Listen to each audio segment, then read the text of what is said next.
வானத்தையும் பூமியும் சர்வ லோகத்தையும் படைத்தவரும் சர்வ வல்லவருமாய் இருக்கிற நம்முடைய கர்த்தராகிய இயேசு கிறிஸ்துவின் பிதாவாகிய தேவனே, கிறிஸ்து இயேசுவின் மூலமாக நன்றியும் ஸ்தோத்திரத்தையும் எடுத்துக்கொள்வோம். இந்த நாளிலும் கூட தேவன் நம்மை கோழி தன் குஞ்சுகளை காக்கிற வண்ணமாக இந்த உலகத்திலிருந்து நம்மளை பாதுகாத்து அவருடைய இரக்கத்தின்படியே நம்மை இந்த நாளில் கூட சபையாய் கூடி வரும்படி கிருபை தந்திருக்கிறார். காலங்கள் எவ்வளவாய் சமீபிக்கிறதை நீங்கள் காணும்போது சபை கூடி வருதலை விட்டுவிடாதீர்கள்னு சொன்ன வேத வாக்கியின்படி நாம் அந்த வேத வாக்கியத்தின்படி இந்த இடத்தில் கூடி வந்திருக்கிறோம். ஒவ்வொரு நாளும் ஒவ்வொரு நிமிடமும் தகப்பன் நம்முடைய தேவன் நம்மை வழி நடத்தி வந்திருக்கிறார். ஏன் சபையாய் கூடி வர வேண்டும், எதற்காக இந்த மாதிரி ஒரு சூழ்நிலையை ஏற்படுத்தி வைத்திருக்கிறார். ஏதோ வாரம் நம்ம உட்கார்ந்து ஞாயிற்றுக்கிழமை சர்ச்சில் உட்கார்ந்து நம்ம பாடத்தை கேட்டுட்டு ஆராதிச்சுட்டு துதிச்சுட்டு போகிறது இவ்வளோதானா தேவனுடைய சித்தம்? இதுக்காக மட்டும்தானா இந்த சபை கூடுதல்னு ஒன்று வைத்திருக்கிறார்? இதற்குள்ளே இருக்கிற தேவனுடைய சித்தம் என்ன அப்படிங்கிறது நம்ம பார்க்கும்போது ஒவ்வொரு நாளும் அவருடைய சித்தத்தின் மூலமாக நமக்கு சத்தியத்தை தந்து நாம் இந்த உலகத்தில் அவருடைய பிள்ளையாக வாழ்வதற்கு தேவையான பலத்தையும் சத்தியத்தையும் தந்து நம்மை ஒவ்வொரு நாளும் ஒவ்வொரு வாரமும் வழி நடத்தி வந்திருக்கிறார். கடந்த நாட்களில் நாம் பார்க்கும்போது மிக அருமையான பாடங்கள்லாம் தேவன் நமக்கு கொடுத்திருக்கிறார். திவ்ய சுபாவம் என்கிற ஒரு பாடத்தை தேவன் நமக்கு தந்திருக்கிறார். அந்த ஒரு பாடத்தை நாம் மிகவும் அருமையாக தேவன் நமக்கு கொடுத்திருக்கிறார். எப்படிப்பட்ட ஆகாரம் சொல்லி பார்க்கும்போது அது கொழுமையும் மகா புஷ்டியுமான ஒரு ஆகாரத்தை கொடுத்திருக்கார். அந்த ஆகாரம் நமக்கு என்ன பண்ணணுமா? எலியாவுக்கு அந்த ஆகாரத்தை சாப்பிட்டுட்டு 40 நாட்கள் அந்த ஒரு வேளை சாப்பாடை சாப்பிட்டுட்டு நடந்திருக்கிறாருன்னா அது எப்படிப்பட்ட ஒரு சாப்பாடாக இருந்திருக்கும் இல்லைங்களா? அந்த விதமான நமக்கு ஒரு ஆகாரத்தை கொடுத்துருக்கார். இப்போ கொடுத்துருக்கிற அந்த ஆகாரம் நமக்கு என்ன ஒரு எதிர்பார்ப்பு கொடுத்துருக்கு, என்ன ஒரு விருப்பத்தை நமக்கு கொடுத்துருக்கு அப்படின்னு நம்ம பார்க்கும்போது என்ன கொடுத்துருக்குங்க, என்ன யோசனை நமக்கு இருக்குது? அப்போஸ்தலன் பவுல் சொல்றாரு, உபத்திரவத்தில் அது வந்திருக்கா? திவ்ய சுபாவம் பாடம் கேட்டோன்னே நமக்கு நெக்ஸ்ட் என்ன வேணும்னு தோணுது? உபத்திரவத்து மேல பிரியம் வந்துருச்சு இல்லைங்களா? ஏன்னா நமக்கு அவ்வளவு ஒரு மேன்மை அந்த உபத்திரவத்தின் மூலமாக திவ்ய சுபாவத்தையே தேவன் நமக்கு வைத்திருக்கிறாருன்னு சொல்லும்போது சத்தியத்தின் அறிவு இந்த உலக அறிவுக்கு அப்பாற்பட்டதா இருக்கு. உலக அறிவு மனுஷ வாழ்க்கையில கொஞ்சம் சந்தோஷமா இருந்தா போதுங்க, என்னங்க நீங்க பாடுகள்னு சொல்றீங்கன்னு சொல்லு. ஆனா சத்தியம் என்ன சொல்லுதுங்க? நாம் அநேக உபத்திரவ வழியாக தேவனுடைய ராஜ்யத்துக்குள் பிரவேசிக்கணும்னு சொல்லி அந்த ஒரு அறிவை நமக்கு கொடுத்து அதற்கு நமக்கு முன்மாதிரியாக ஓடின அநேக மக்களை மேகம் போன்ற திரளான சாட்சிகளையும் காண்பித்து நமக்கு இந்த ஓட்டத்தை ஓட தேவன் நமக்கு உதவி செய்திருக்கிறார். அப்படி இருக்கும்போது இன்றைக்கு நாம் பார்க்க போகிற இந்த பாடம் கர்த்தரின் பட்சத்தில் நிற்பவர்கள் யார் அப்படிங்கிற ஒரு கேள்வியோட நம்ம இந்த இடத்து பாடத்துக்குள்ளே போகலாம். மோசே இந்த வார்த்தையை சொல்கிறார். அதற்கு முன்னால் அந்த மோசே பார்க்கும்போது இஸ்ரேல் ஜனங்களை அந்த எகிப்து தேசத்தில் இருந்து அடிமைத்தனத்தில் இருந்து அவங்கள விடுவிச்சு தேவன் அவங்களுக்கு 10 விதமான வல்லமையை தன்னை வெளிப்படுத்தி அவங்கள அதிலிருந்து விடுவிச்சு கொண்டுட்டு வர்றார். அப்படி கொண்டுட்டு வரும்போது அவர்களுக்கு வழியில் ஏற்பட்ட சூழ்நிலைகள் எல்லாத்தையும் நம்ம அறிஞ்சிருக்கிறோம். அவர்கள் எந்த விதமாக தேவனை சேவித்தார்கள் அப்படிங்கிறத நம்ம அறிஞ்சிருக்கிறோம். அப்படி இருக்கும்போது அவர் கொண்டு இந்த ஒரு காதேஸ் என்ற இடத்துல கொண்டு விட்டுட்டு நீங்கள் இங்கே இருங்க, நான் போய் தேவனிடத்துல போய் கேட்டுட்டு வரேன் அப்படின்னு சொல்லிட்டு ஜனங்களை வெயிட் பண்ண வச்சுட்டு மலை மேலே போயிட்டார். போகும்போது அவர் 40 நாள் ஆயிடுச்சு. போய் ஒரு நாள் பார்க்குறாங்க, 2 நாள் பார்க்குறாங்க, 10 நாள் ஆச்சு, 20 நாள் ஆச்சு, 30 நாள் ஆச்சு, 35 நாள் ஆச்சு. அவங்களுக்கு ரொம்ப கஷ்டமாயிடுச்சு. மோசே உயிரோட இருக்க மாட்டார் அப்படின்னு முடிவு பண்ணிட்டாங்க. ஏன்னா ஒரு மனுஷன் என்ன பண்ண முடியாது, சாப்பிடாம இருக்க முடியாது. அந்த மலையில் எதுவுமே கிடையாது, சாப்பாடு எதுவுமே கிடையாது. அது வெறும் வனாந்தரம் போல இருக்கு. இன்னைக்கு பார்க்கும்போது இந்த உலக மேப்பில் நமக்கு இந்த புத்தகத்தில் கொடுத்துருக்காங்க. அந்த சீனாய் மலையை பார்க்கும்போது ஒன்றுமே இல்லைங்க, அது ட்ரையாக இருக்குது. அப்போ அவர் என்ன ஆகிட்டு இருக்குன்னா மோசே இறந்துருப்பாரு அப்படின்ற ஒரு முடிவுக்கு இவங்க வந்துட்டாங்க. ஏன்னா அவர் யாரோட பேச போயிருக்காருன்றதை என்ன பண்ணிட்டாங்க, அவங்க விட்டுட்டாங்க. ஜீவன் தந்த தேவனிடத்துல பேச போயிருக்கிறாரு அவரா, அவருடைய வார்த்தையே ஜீவனை கொடுக்குங்கிறத அவங்க என்ன பண்ணிட்டாங்க, மறந்துட்டாங்க. அப்போ மோசைக்கு என்ன ஆச்சு தெரியல. எங்களை வழி நடத்துறதுக்கு ஒரு கடவுளை உண்டு பண்ணு அப்படின்னு சொல்லி ஆரோன்ட்ட கேட்கும்போது காதில் கழுத்தில் கிடக்கிற எல்லா வகையும் தூக்கி போட்டு ஒரு அழகான கன்றுக்குட்டியை உருவாக்கிட்டாங்க. கண்டுக்குட்டியை உருவாக்கிட்டு இருக்கும்போது தேவன் அங்கே சொல்றாரு, மோசைகிட்ட பேசிக்கிட்டே இருக்கும்போது, அப்பா உன் ஜனங்களை போய் பாருப்பா, அவங்க என்ன நிலைமைக்கு போயிட்டாங்க அப்படின்ட்டு சொல்றாரு பாருங்க. அதே 32ஆம் அதிகாரத்துல 7வது வசனத்துல இருந்து படிங்க. அப்பொழுது கர்த்தர் மோசேயை நோக்கி, நீ இறங்கி போ, எகிப்து தேசத்திலிருந்து நீ நடத்தி கொண்டு வந்த உன் ஜனங்கள் தங்களை கெடுத்துக் கொண்டார்கள். படிங்க. அவர்களுக்கு நான் விதித்த வழியை அவர்கள் சீக்கிரமாய் விட்டு விலகினார்கள். அவர்கள் தங்களுக்கு ஒரு கன்றுக்குட்டியை வார்ப்பித்து அதை பணிந்து கொண்டு அதற்கு பலியிட்டு, இஸ்ரவேலரே, உங்களை எகிப்து தேசத்திலிருந்து அழைத்து கொண்டு வந்த உங்கள் தெய்வங்கள் இவைகளே என்று சொன்னார்கள் என்றார். பாருங்க, அவங்க எவ்வளோ காரியம் செஞ்சிருக்கிறாங்கன்னு அதில் பார்க்கும்போது, நான் விதித்த விதியை விட்டுட்டாங்க, அவர் தங்களுக்கு ஒரு கண்டுக்குட்டியை உண்டாக்கிட்டாங்க, அதை பணிஞ்சுக்கிட்டாங்க, எகிப்துலேருந்து அழைத்து வந்த தேவன் இதுன்னு சொல்லிட்டாங்க அப்படின்னு சொல்லி ஒவ்வொன்றா சொல்கிறாரு அதை, அந்த வார்த்தை. அப்போ அந்த இடத்துல பார்க்கும்போது தேவனுக்கு எவ்வளோ ஒரு மனசு கஷ்டமாக இருக்குது பாருங்க. தன்னை அவ்வளோ மகத்துவமான தேவனாக வெளிப்படுத்தி தன்னை எகிப்திலிருந்து கொண்டு வந்த தேவன் இதுதான் சொல்லிட்டு ஒரு கண்டுக்குட்டியை சொல்கிறாங்க. மகத்துவமுள்ள தேவனை ஒரு புல்ல திங்கிற ஒரு மாட்டுக்கு ஈடாக கொண்டு வந்துட்டாங்க. அவங்களுடைய குணம் எவ்வளோ கீழ்த்தரமாக இருக்குதுன்னு பார்த்து தேவன் அங்கே வேதனைப்படுறார்.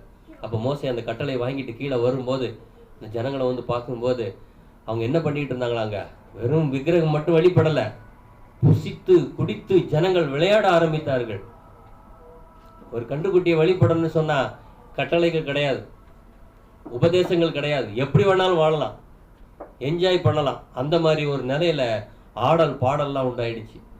மோசே வந்து பார்க்கும்போது பயங்கர கோபம் வந்துருச்சு அவருக்கு. கையில் இருக்க அந்த இதை தூக்கி உடைச்சிட்டார், கற்பனையை உடைச்சிட்டு அவர் கேட்குறாரு. அதான் அந்த பாடம், கர்த்தரின் பட்சத்தில் நிற்கிறது யார் அப்படின்னு அந்த ஒரு கேள்வியை கூப்பிடும்போது லேவி கோத்திரம் வருதுங்க. வந்துடுச்சே, வந்த உடனே என்ன சொல்றாருங்க, கையில் பட்டயத்தை எடுத்து எல்லாரையும் வெட்டு அப்படின்னு சொல்றாரு. இப்போ நம்ம யோசிக்கலாம், என்ன தேவன் இந்த வார்த்தை சொல்றாரு, உன்னிடத்துல அன்பு கூறுவாய் பிறரிடத்துல அன்பு கூறுவாயான்னு சொன்ன இதே தேவன் பட்டயத்தை எடுத்துட்டு போய் வெட்டுன்னு சொல்றாரு. இது சரிதானா? அப்ப நம்ம இது கொஞ்சம் யோசிக்க வேண்டியதா இருக்கு இல்லைங்களா? அதே தேவன் தான் இதே வார்த்தையை சொல்றாரு, வெட்ட சொல்றாரு அதே தேவன், அன்பு கூற சொல்ற தேவனே. அப்ப அதுக்கு பின்னணி என்ன, தேவனுடைய யோசனை என்னவா இருக்கு இதுல அப்படின்னு சொல்லும் போது போய் என்ன பண்றாருங்க, பாளையம் எங்கும் போய் எங்க போய் வெட்ட சொல்றாருன்னு பாத்தீங்கன்னா, உன் பட்டயத்தை தன் அறையில் கட்டி கொண்டு பாளையம் எங்கும் போ அப்படின்னு சொல்ற. பாளையம் வெளியே இல்லையா? அடுத்தது எங்க போக சொல்றாரு, உள்ள, புறம்பே, உள்ளன்னுங்குது பரிசுத்த ஸ்தலம், வெளியே மகா, அதாவது பிரகாரம், வாசல், எல்லா இடத்துலையும் போய் வெட்டு அப்படின்னு சொல்ற. 4 விதமான இடத்துல போய் என்ன பண்றாருங்க, வெட்டுன்னு சொல்றாரு. அப்போ அவர் இறங்கி போய் வெட்டும் போது எவ்வளவு பேர் இறந்தாங்களாங்க, 3000 பேர் விழுந்தார்கள். இதே மாதிரி புதிய ஏற்பாட்டில் அப்போஸ்தலன் பவுல் போய் அந்த ஒரு பரிசுத்தாய் பெற்ற உடனே வெட்டுவார் பாருங்க, அங்க எவ்வளவு பேருங்க வந்தாங்க, அங்க 3000 பேர் வந்துட்டாங்க. அவர் என்ன பண்றாருங்க, வெட்டுறாரு. அவருங்க சும்மா எல்லாம் பேசல, அவரு ஏதோ பேசி ஐயா வாங்க அப்படிலாம் கூப்பிடல, வணங்கா கழுத்த ஜனங்களேன்னு பேசின அதே வார்த்தையில் அதே ஸ்பீட்ல அங்க பேசுறாரு. பேசும்போது அங்க எத்தனை பேர் வராங்க, 3000 பேர் வெட்டுப்பட்டு விழுந்தார்கள். இப்ப புரியுதுங்களா, அதுக்கு என்ன சொல்ல வர்றாருன்ற புரியுதுங்களா உங்களுக்கு இதுல? அப்படி இருக்கும்போது இந்த இடத்துல மோசையின் பட்சத்துல வந்தவங்க அவங்களுக்கு ஒரு ஆசீர்வாதத்தை கூட வச்சிருக்காரு. 29வது வசனம் படிங்க. கர்த்தர் இன்றைக்கு உங்களுக்கு ஆசீர்வாதம் அளிக்கும்படி இன்றைக்கு நீங்கள் அவனவன் தன் தன் மகனுக்கும் சகோதரனுக்கும் விரோதமாய் இருக்கிறதினால் கர்த்தருக்கு உங்களை பிரதிஷ்டை பண்ணுங்கள் என்று மோசே சொல்லி இருந்தார். இதுல கூட பாருங்க தேவனுடைய குணத்தை. இன்றைக்கு உங்களுக்கு ஆசீர்வாதம் கொடுக்கும்படி இன்றைக்கு நீங்கள் அவனவன் தன் மகனுக்கும் சகோதரனுக்கும் விரோதமா இருக்கிறதுனால நீங்க சமாதானம் பண்ணுங்கன்னு சொல்லி ஒரு இடத்துல சொல்லியிருக்காரு. ஆனா இங்க சொல்றாரு, விரோதமா நீங்க இருக்கிறதுனால உங்களை கர்த்தருக்கு பிரதிஷ்டை பண்ணுங்க. இது எப்படி இருக்கு, சமாதானம் பண்ணுகிறவர்கள் பாக்கியவான்கள் தேவனுடைய புத்திரன்னு சொல்லுது. இங்க ஒருத்தர் நீங்க சண்டை போட்டு விரோதமா இருக்கிறதுனால உங்களை பிரதிஷ்டை பண்ணுங்க அப்படின்னு சொல்றாரு. அதே தேவன் தான் இங்கேயும் இல்லைங்களா? அப்ப அதற்குள்ளே ஒரு பொருள் இருக்கணும் இல்லைங்களா? இல்லாட்டி ஏன் தேவன் அதே வார்த்தை சொன்ன சமாதானம் பண்ண சொன்ன தேவன் இங்க ஏன் வெட்ட சொல்றாரு, இங்க ஏன் பகையா இருக்கணும்னு சொல்றாரு இல்லைங்களா? அதுக்குள்ள கூட தேவனுடைய ஆவிக்குரிய ஒரு அர்த்தம் இருக்குதுங்கிறத நம்ம பார்க்கிறோம்.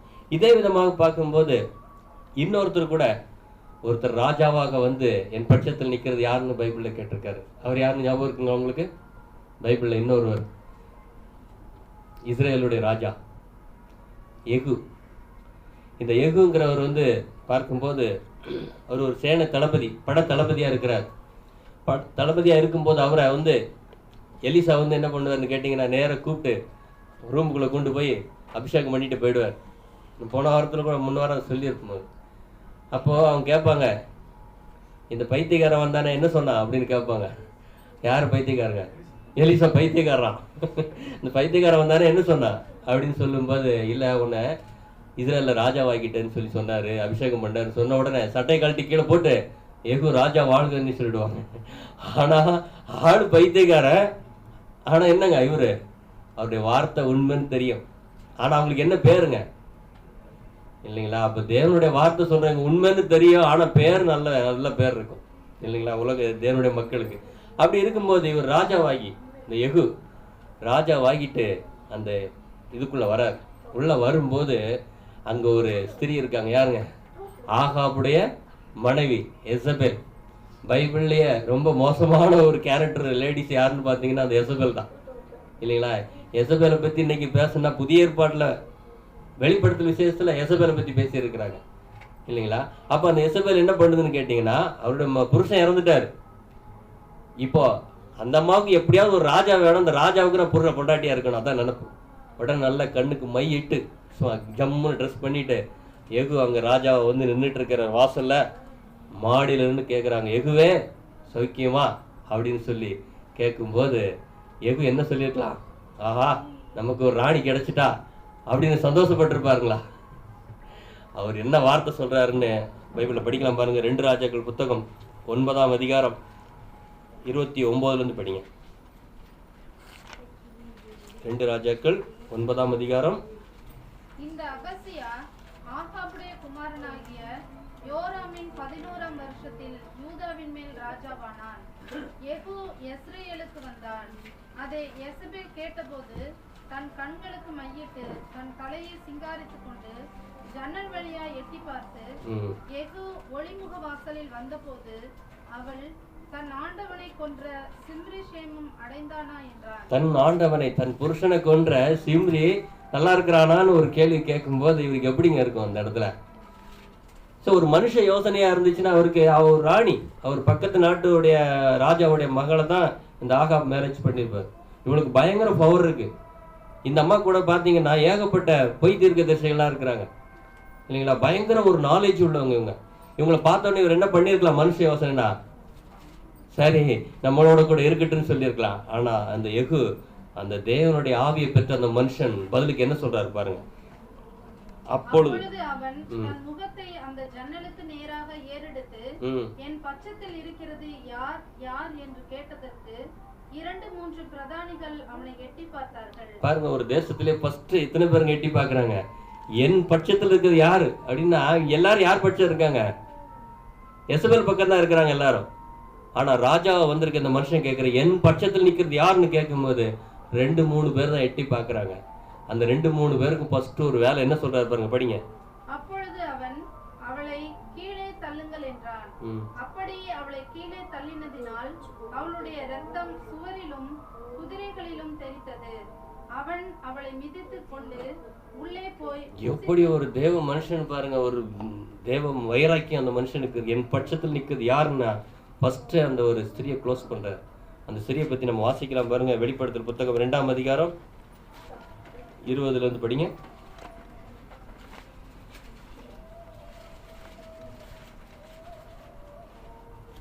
ஆகிலும் உன் பேரில் எனக்கு குறை உண்டு. என்னவெனில் தன்னை தீர்க்கதரிசி என்று சொல்லுகிற யெசபேல் என்னும் ஸ்திரீயானவள் என்னுடைய ஊழியக்காரர் வேசித்தனம் பண்ணவும் விக்கிரகங்களுக்கு படைத்தவர்களை புசிக்கவும் அவர்களுக்கு போதித்து அவர்களை வஞ்சிக்கும்படி நீ அவளுக்கு இடம் கொடுக்கிறாய். அவள் மனம் திரும்பும்படியாய் அவளுக்கு தவணை கொடுத்தேன். தன் வேசி மார்க்கத்தை விட்டு மனம் திரும்ப அவளுக்கு விருப்பம் இல்லை. புதிய ஏற்பாட்டுல கொண்டு யெசபேல் எழுதியிருக்குன்னா அவங்க யார்? அப்போ அந்த யெசபேல் யாரு? நீங்களா யெசபேல் நம்ம கண்டுபிடிக்கணும். காலையில கூட கண்டுபிடிச்ச யெசபேல் யாருன்னு. எசபேலை கீழே தள்ளுன்னா தள்ளிடணும் டக்குன்னு. எசபேல் யாருங்க?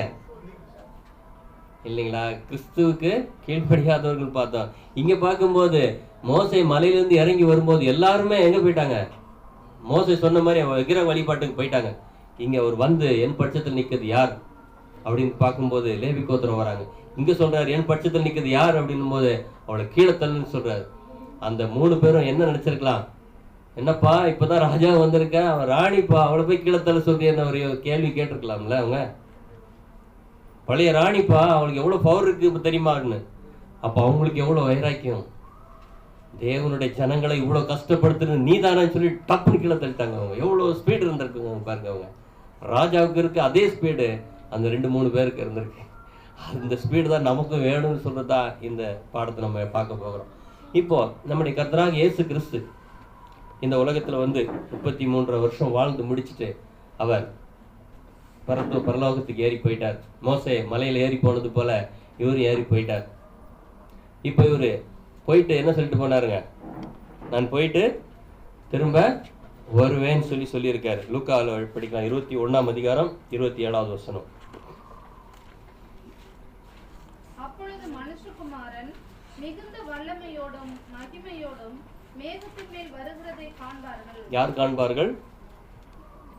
அப்பொழுது மனுஷகுமாரன் மிகுந்த வல்லமையோடும் மகிமையோடும் மேகத்தின் மேல் வருவதை காண்பார்கள். அப்ப யாரோ ஒரு ஆள் பார்க்கணுமே. இதை யார் பார்ப்பாங்க? யார் தான் பார்க்க முடியும்? இதை மேகத்து மேல வர்றத யார் பார்க்க முடியும்? இல்லையா? சபை தான் பார்க்க முடியும். அவருடைய பட்சத்துல இருக்கிறவங்க தான் பார்க்க முடியும். அவர் வராராங்கிறத அவருடைய பட்சத்தில் யார் நிற்கிறாங்களோ அவங்க தான் பார்க்க முடியும். இல்லைங்களா? அப்போ வரும்போது நடக்கிற இன்னொரு சம்பவத்தை நம்ம பாருங்க. லூக்கா 19ஆம் அதிகாரத்துல 12வது வசனத்துல படிக்கலாம் பாருங்க. பிரபுவாகிய ஒருவன் ஒரு ராஜ்யத்தை பெற்றுக்கொண்டு திரும்ப வரும்படி தூர தேசத்துக்கு போக புறப்பட்டார். யார் அந்த பிரபு? இயேசு கிறிஸ்து. படிங்க. புறப்படும் போது அவன் தன் ஊழியக்காரரில் 10 பேரை அழைத்து அவர்களிடத்தில் 10 ராத்தல் திரவியங்களை கொடுத்து, நான் திரும்பி வருமளவும் இதை கொண்டு வியாபாரம் பண்ணுங்கள் என்று சொன்னான். என்ன 10 ராத்தல் யார்கிட்ட கொடுத்தாரு? தன்னுடைய ஊழியக்காரருக்கு. இல்லைங்களா? அந்த 10 ராத்தல்ன்றது என்னன்னு பாக்குறோம் நமங்க. தேவனுடைய 10 கற்பனையை மாக்கி உன்னிடத்துல அன்பு கூறுபோல் பிறரிடத்துல அன்பு கூறுவாயான்னு சொன்னேன். அந்த கற்பனையை கொடுத்துட்டு என்ன பண்றாருங்க? போறாரு. அடுத்தது வியாபாரம் பண்ணுங்கள், இதை கொண்டு நீங்க பண்ணுங்க சொல்ற. அடுத்து வரும். அவனுடைய ஊரார் அவனை பகைத்து, இவன் எங்கள் மேல் ராஜாவா இருக்கிறது, எங்களுக்கு மனதில்லை என்று சொல்லும்படி அவன் பின்னே ஸ்தானாதிபதிகளை அனுப்பினார். இது யாருன்னு தெரியும் இல்லைங்களா? அது இஸ்ரேல் மக்கள். ரெண்டாவது யாரு பகைக்கிறதுப்பா? எங்கள் மேல் ராஜாவா இருக்குது, எங்களுக்கு மனதில்லைன்னு அங்க சொன்ன மாதிரி இங்கேயும் சொல்றாங்க இல்லைங்களா? அடுத்த வசனம் படிக்கலாம். அவன் ராஜ்யத்தை பெற்றுக்கொண்டு திரும்பி வந்த போது தன்னிடத்தில் திரவியம் வாங்கியிருந்த ஊழியக்காரரில் அவனவன் வியாபாரம் பண்ணி சம்பாதித்தது இவ்வளவென்று அறியும்படி அவர்களை தன்னிடத்தில் அழைத்து வர சொன்னான். பாருங்க, ராஜ்யத்தை பெற்றுக்கொண்டு திரும்பி வந்த போது எங்க வந்துட்டாரு? இப்போ அவரு தன்னிடத்தில் திரவியம் யாரு வாங்கியிருந்தாங்களோ, தங்கிட்ட யாரெல்லாம் வாங்கி வச்சிருந்தாங்களோ அவங்க கிட்டதான் வர்றாரு கணக்கு கேட்க. வேற இவர் எங்கேயும் போகல இல்லைங்களா? வந்து திரவியம் வாங்கி இந்த ஊழியக்கார இடத்துல நீங்க என்னென்ன பண்ணுனீங்க அப்போ வந்து கணக்கு கேட்கிறாரு. அப்போ இவர் யாருக்கிட்ட வந்து கணக்கு கேட்கிறாருங்க இப்போ? இல்லையா? அவர் கீழே இறங்கி வரும்போது அங்க கன்றுக்குட்டியை உண்டாக்கி இஸ்ரேல் மக்கள் வழிபட்டுக்கிட்டு இருந்தாங்க. இப்போ கர்த்தராகிய இயேசு கிறிஸ்து 2வது பிரசன்ஸ்ல வரும்போது இங்கேயும் ஜனம் இப்படிதாங்க இருக்காங்க. இங்கேயும் கன்றுக்குட்டி உண்டாக்கி இருக்காங்க. எந்த கன்றுக்குட்டிங்க? கன்றுக்குட்டி எப்படி உண்டாக்கிச்சு? மனுஷ யோசனை தானே. இங்கேயும் மிகப்பெரிய கன்றுக்குட்டியை தான் அந்த இஸ்ரேல் மக்கள் வழிபட்ட மாதிரி இந்த மக்கள் வழிபட்டுக்கிட்டு இருக்காங்க. அந்த கன்றுக்குட்டி என்ன? மனுஷனுடைய போதனை இல்லைங்களா? அவங்க எப்படிப்பட்ட போதனை வச்சிருக்காங்க? இன்னைக்கு காலையில கூட பார்த்தோமா எவ்வளவு போதனை. தேவன் ஒருவரே, என்னை அண்டி உங்களுக்கு வேற தேவர்கள் இருக்க வேண்டாம். இவங்க எத்தனை தேவன் வச்சிருக்காங்க? 3 தேவர்கள், பெரிய விக்கிரகம் இல்லைங்களா? பாவத்தின் சம்பளம் மரணம், பாவத்தின் சம்பளம் நரகம். தன்னுடைய போதனை, மனுஷ போதனை. வேதம் சொல்லுது பாவத்தின் சம்பளம் மரணம் தான். ஆனா இவங்க பாவத்தின் சம்பளமாகிய நரகம். எப்படி வந்துச்சு இதெல்லாம்? எவ்வளவு போதனைகள். அந்த போதனைக்கு பலியிட்டு அந்த ஒரு கன்றுக்குட்டியை வழிபட்டுக்கிட்டு இன்னைக்கு புசித்து குடித்து விளையாட ஆரம்பிச்சுக்கிட்டு இருக்கிறாங்க. மோசே மலையிலேருந்து கீழே இறங்கி வர்றதை பார்க்கல. அவர் போயிருக்க தேவனிடத்துல போயிருக்கிறாருன்றதை அவங்க யோசிக்கல. கீழே வரும்போது என்ஜாய் பண்ணிக்கிட்டு இருக்காங்க. இன்னைக்கு அதே மாதிரி தான் இந்த மக்கள் என்ஜாய் பண்ணிக்கிட்டு இருக்காங்க. மனம் போல வாழ்ந்துட்டு இருக்காங்க. செல்வ செருக்கா வாழ்ந்துகிட்டு இருக்காங்க. ஒருத்தருடைய பணத்தை ஒருத்தர் பிடிங்கி வாழ்ந்துட்டு இருக்காங்க. சுகபோக வாழ்க்கையை வாழ்ந்துகிட்டு இருக்காங்க இல்லைங்களா? கன்றுக்குட்டியாகிய ஒரு விக்கிரகத்தை வழிபட்டுக்கிட்டு கிறிஸ்தவ மக்கள் இருக்கும்போது இயேசு கிறிஸ்து வந்து இதே வார்த்தையை தான் நம்மகிட்ட கேட்கிறாரு. வரும்போது என்னாச்சுங்க? இந்த விக்கிரகத்துக்கிட்ட இல்லாத என் பட்சத்தில் நிக்கிறது யாருன்னு கேட்கிறாரு. இப்போ என் பட்சத்துல வாங்க அப்படின்னு சொல்லும்போது லேவி கோத்திரம் வருது. வந்தோடனே என்ன சொல்றாருங்க? பட்டயத்தை எடுத்துக்கோங்க. அப்போ வந்த உடனே என்ன பண்ணணுமா? பட்டயத்தை கையில் எடுத்துடணும். எடுத்துட்டு எங்கே போகணும்? அப்போ பட்டயம் என்னன்றதை நம்ம பார்க்கணும் இல்லைங்களா? பட்டயம் என்னங்க? வாசிக்கலாம். அந்த வசனம் கூட வாசிக்கலாம். எபிரேயர் 4ஆம் அதிகாரம் 12வது வசனம். தேவனுடைய வார்த்தையானது ஜீவனும் வல்லமையும் உள்ளதாயும் இருபுறமும் கருப்புள்ள எந்த பட்டயத்திலும் கருக்கானதாயும் ஆத்துமாவையும் ஆவியையும் கணுக்களையும் உனையும் பிரிக்கத்தக்கதாயும் உருவ குத்துறதாயும் இருதயத்தின் நினைவுகளை யோசனைகளையும் வகைக்கிறதாயும் இருக்கிறது. நம்ம ஆட்டுக்கறி கடைக்கு போனோம்னா அந்த கத்தி வச்சிருப்பாங்க. அந்த ஆட்டு என்ன பண்ணுவாங்க? டக்கு டக்கு டக்கு டக்குன்னு பாட்டா பிச்சு பிச்சு எடுத்துருவாங்க. கட் பண்ணி கட் பண்ணி கட் பண்ணி. ஆனா இந்த கத்தி என்ன பண்ணுவா? இது கத்தி எதெல்லாம் பிக்குதுங்க? இதை ஆத்துமாவையும் ஆவி மனசையும் விருப்பத்தையும் அறிவையும் தனித்தனியா பாட்டா பிரிச்சு எடுக்குது. மாம்ச சிந்தை இது மனுஷனோட யோசனை இதுப்பா. பிரிச்சு பிரிச்சு ஒரு நோக்கம் தப்பா இருக்குது, எல்லாத்தையும் பிரிச்சு பிரிச்சு எடுக்குது. இந்த பட்டயத்தை கையில எடுத்துக்கிட்டு இடுப்புல கட்டிக்கணுமா? இந்த பட்டயம் இல்லைன்னு சொன்னா என்ன ஆயிடுவோங்க? எசபேல் பக்கம் போயிடுவோம். அடுத்தது இந்த பட்டயம் இல்லைன்னா கண்டுபிடி வழிபட ஆரம்பிச்சிருவோம். அப்போ பட்டயத்தை கையில் எடுத்துக்கிட்டு யாரெல்லாம் அந்த பட்டயத்தை அந்த ஒரு கண்டுக்குட்டியை வழிபடுறாங்களோ அவங்களெல்லாம் போய் வெட்டுன்னு சொல்றாரு. எங்க போய் வெட்டணுமா? ஃபர்ஸ்ட்ல இல்லைங்களா? நம்ம பார்க்கலாம் பாருங்க. ஃபர்ஸ்ட் எங்க வெட்ட சொல்றாரு? யாத்திராகமத்தில் 32ஆம் அதிகாரத்துல 27வது வசனம் படிங்க. அவன் அவர்களை நோக்கி, உங்களில் ஒவ்வொருவனும் தன் பட்டயத்தை தன் அறையிலே கட்டிக்கொண்டு பாளையம் எங்கும். ஃபர்ஸ்ட் எங்க போய் சொல்லிட்டாரு? பாளையத்துக்குள்ள போங்க பட்டயத்தை எடுத்துக்கிட்டு அப்படின்னு சொல்றாரு. அப்ப பாளையத்துக்குள்ள போறதுக்கும் பட்டயம் தேவைதானா? பாளையன்றது எதுங்க? நமக்கு உலகம் இல்லைங்களா? இது பரிசுத்த ஸ்தலத்துக்கு போற ஒரே வழி. இங்க இருக்குது எல்லாமே பாளையம். இப்ப நம்ம பாளையத்துக்குள்ள போகும்போது பட்டயத்தை கையில் எடுத்துக்கிட்டு தான் போகணும். அப்போ பாளையத்துல இருக்கிறவங்க யாருன்னு பார்க்கும்போது உலகம். உலகத்துல இருக்கிற மக்கள் அப்போ தேவனை தெரிஞ்சிருக்காங்களா? நாம அவங்க கிட்ட எந்த மாதிரி பட்டயத்தை எடுத்துட்டு போகணும்? அவங்க கிட்டே பட்டயத்தோட தான் போகணும். ஆனா அவங்க கிட்ட போகிறதுக்கு எந்த மாதிரி பட்டயம் தேவையா இருக்குன்னு பார்க்கும்போது அப்போஸ்தலர் புத்தகத்துல ஒரு வசனம் வாசிக்கலாம். 17ஆம் அதிகாரம் 30வது வசனம்.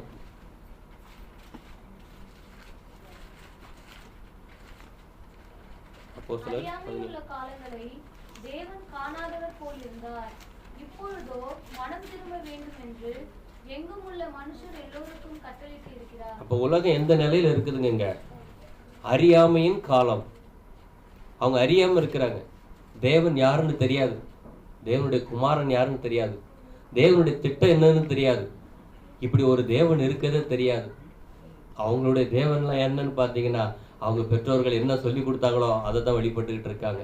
அவங்களுக்கு தேவனுக்கும் சம்பந்தம் கிடையாது இல்லைங்களா? அவங்களுடைய மனக்கண்ணு குருடா இருக்கா அப்படின்னு பார்த்தீங்கன்னா குருடா இல்லை, அது கம்ப்ளீட்டா இருளா இருக்குது. உலகம் இருளுக்குள்ள இருக்குது, அறியாத ஒரு தன்மையில இருக்குது. இவங்க கிட்ட நாம எப்படிப்பட்ட பட்டயத்தை கொண்டுட்டு போகணும்? இவங்களையும் வெட்டத்தானே செய்ய சொல்லி இருக்கிறாரு. இவங்ககிட்ட நம்ம பட்டயத்தை கொண்டு போகணும் இல்லைங்களா? அது நமக்கு எப்படிப்பட்ட பட்டயத்தை கொண்டு போகணும் அப்படின்னு சொல்லும்போது அந்த உலகத்துல அதிகாரங்கள் தேவன் நியமிச்சு வச்சிருக்கிறார். உலகத்துக்கு அதிகாரம் இருக்குது, கவர்மெண்ட் இருக்குது. அப்ப அந்த கவர்மெண்ட் எப்படிப்பட்டதா இருக்குங்க? அநீதியா தானே இருக்குது இல்லைங்களா? அப்போ அந்த கவர்மெண்ட்டுக்கு நாம கீழ்ப்படியலாமா? வாசிக்கலாமே ஒரு வசனம். ரோமர் புத்தகம் 13ஆம் அதிகாரம் 1 படிக்கலாம்.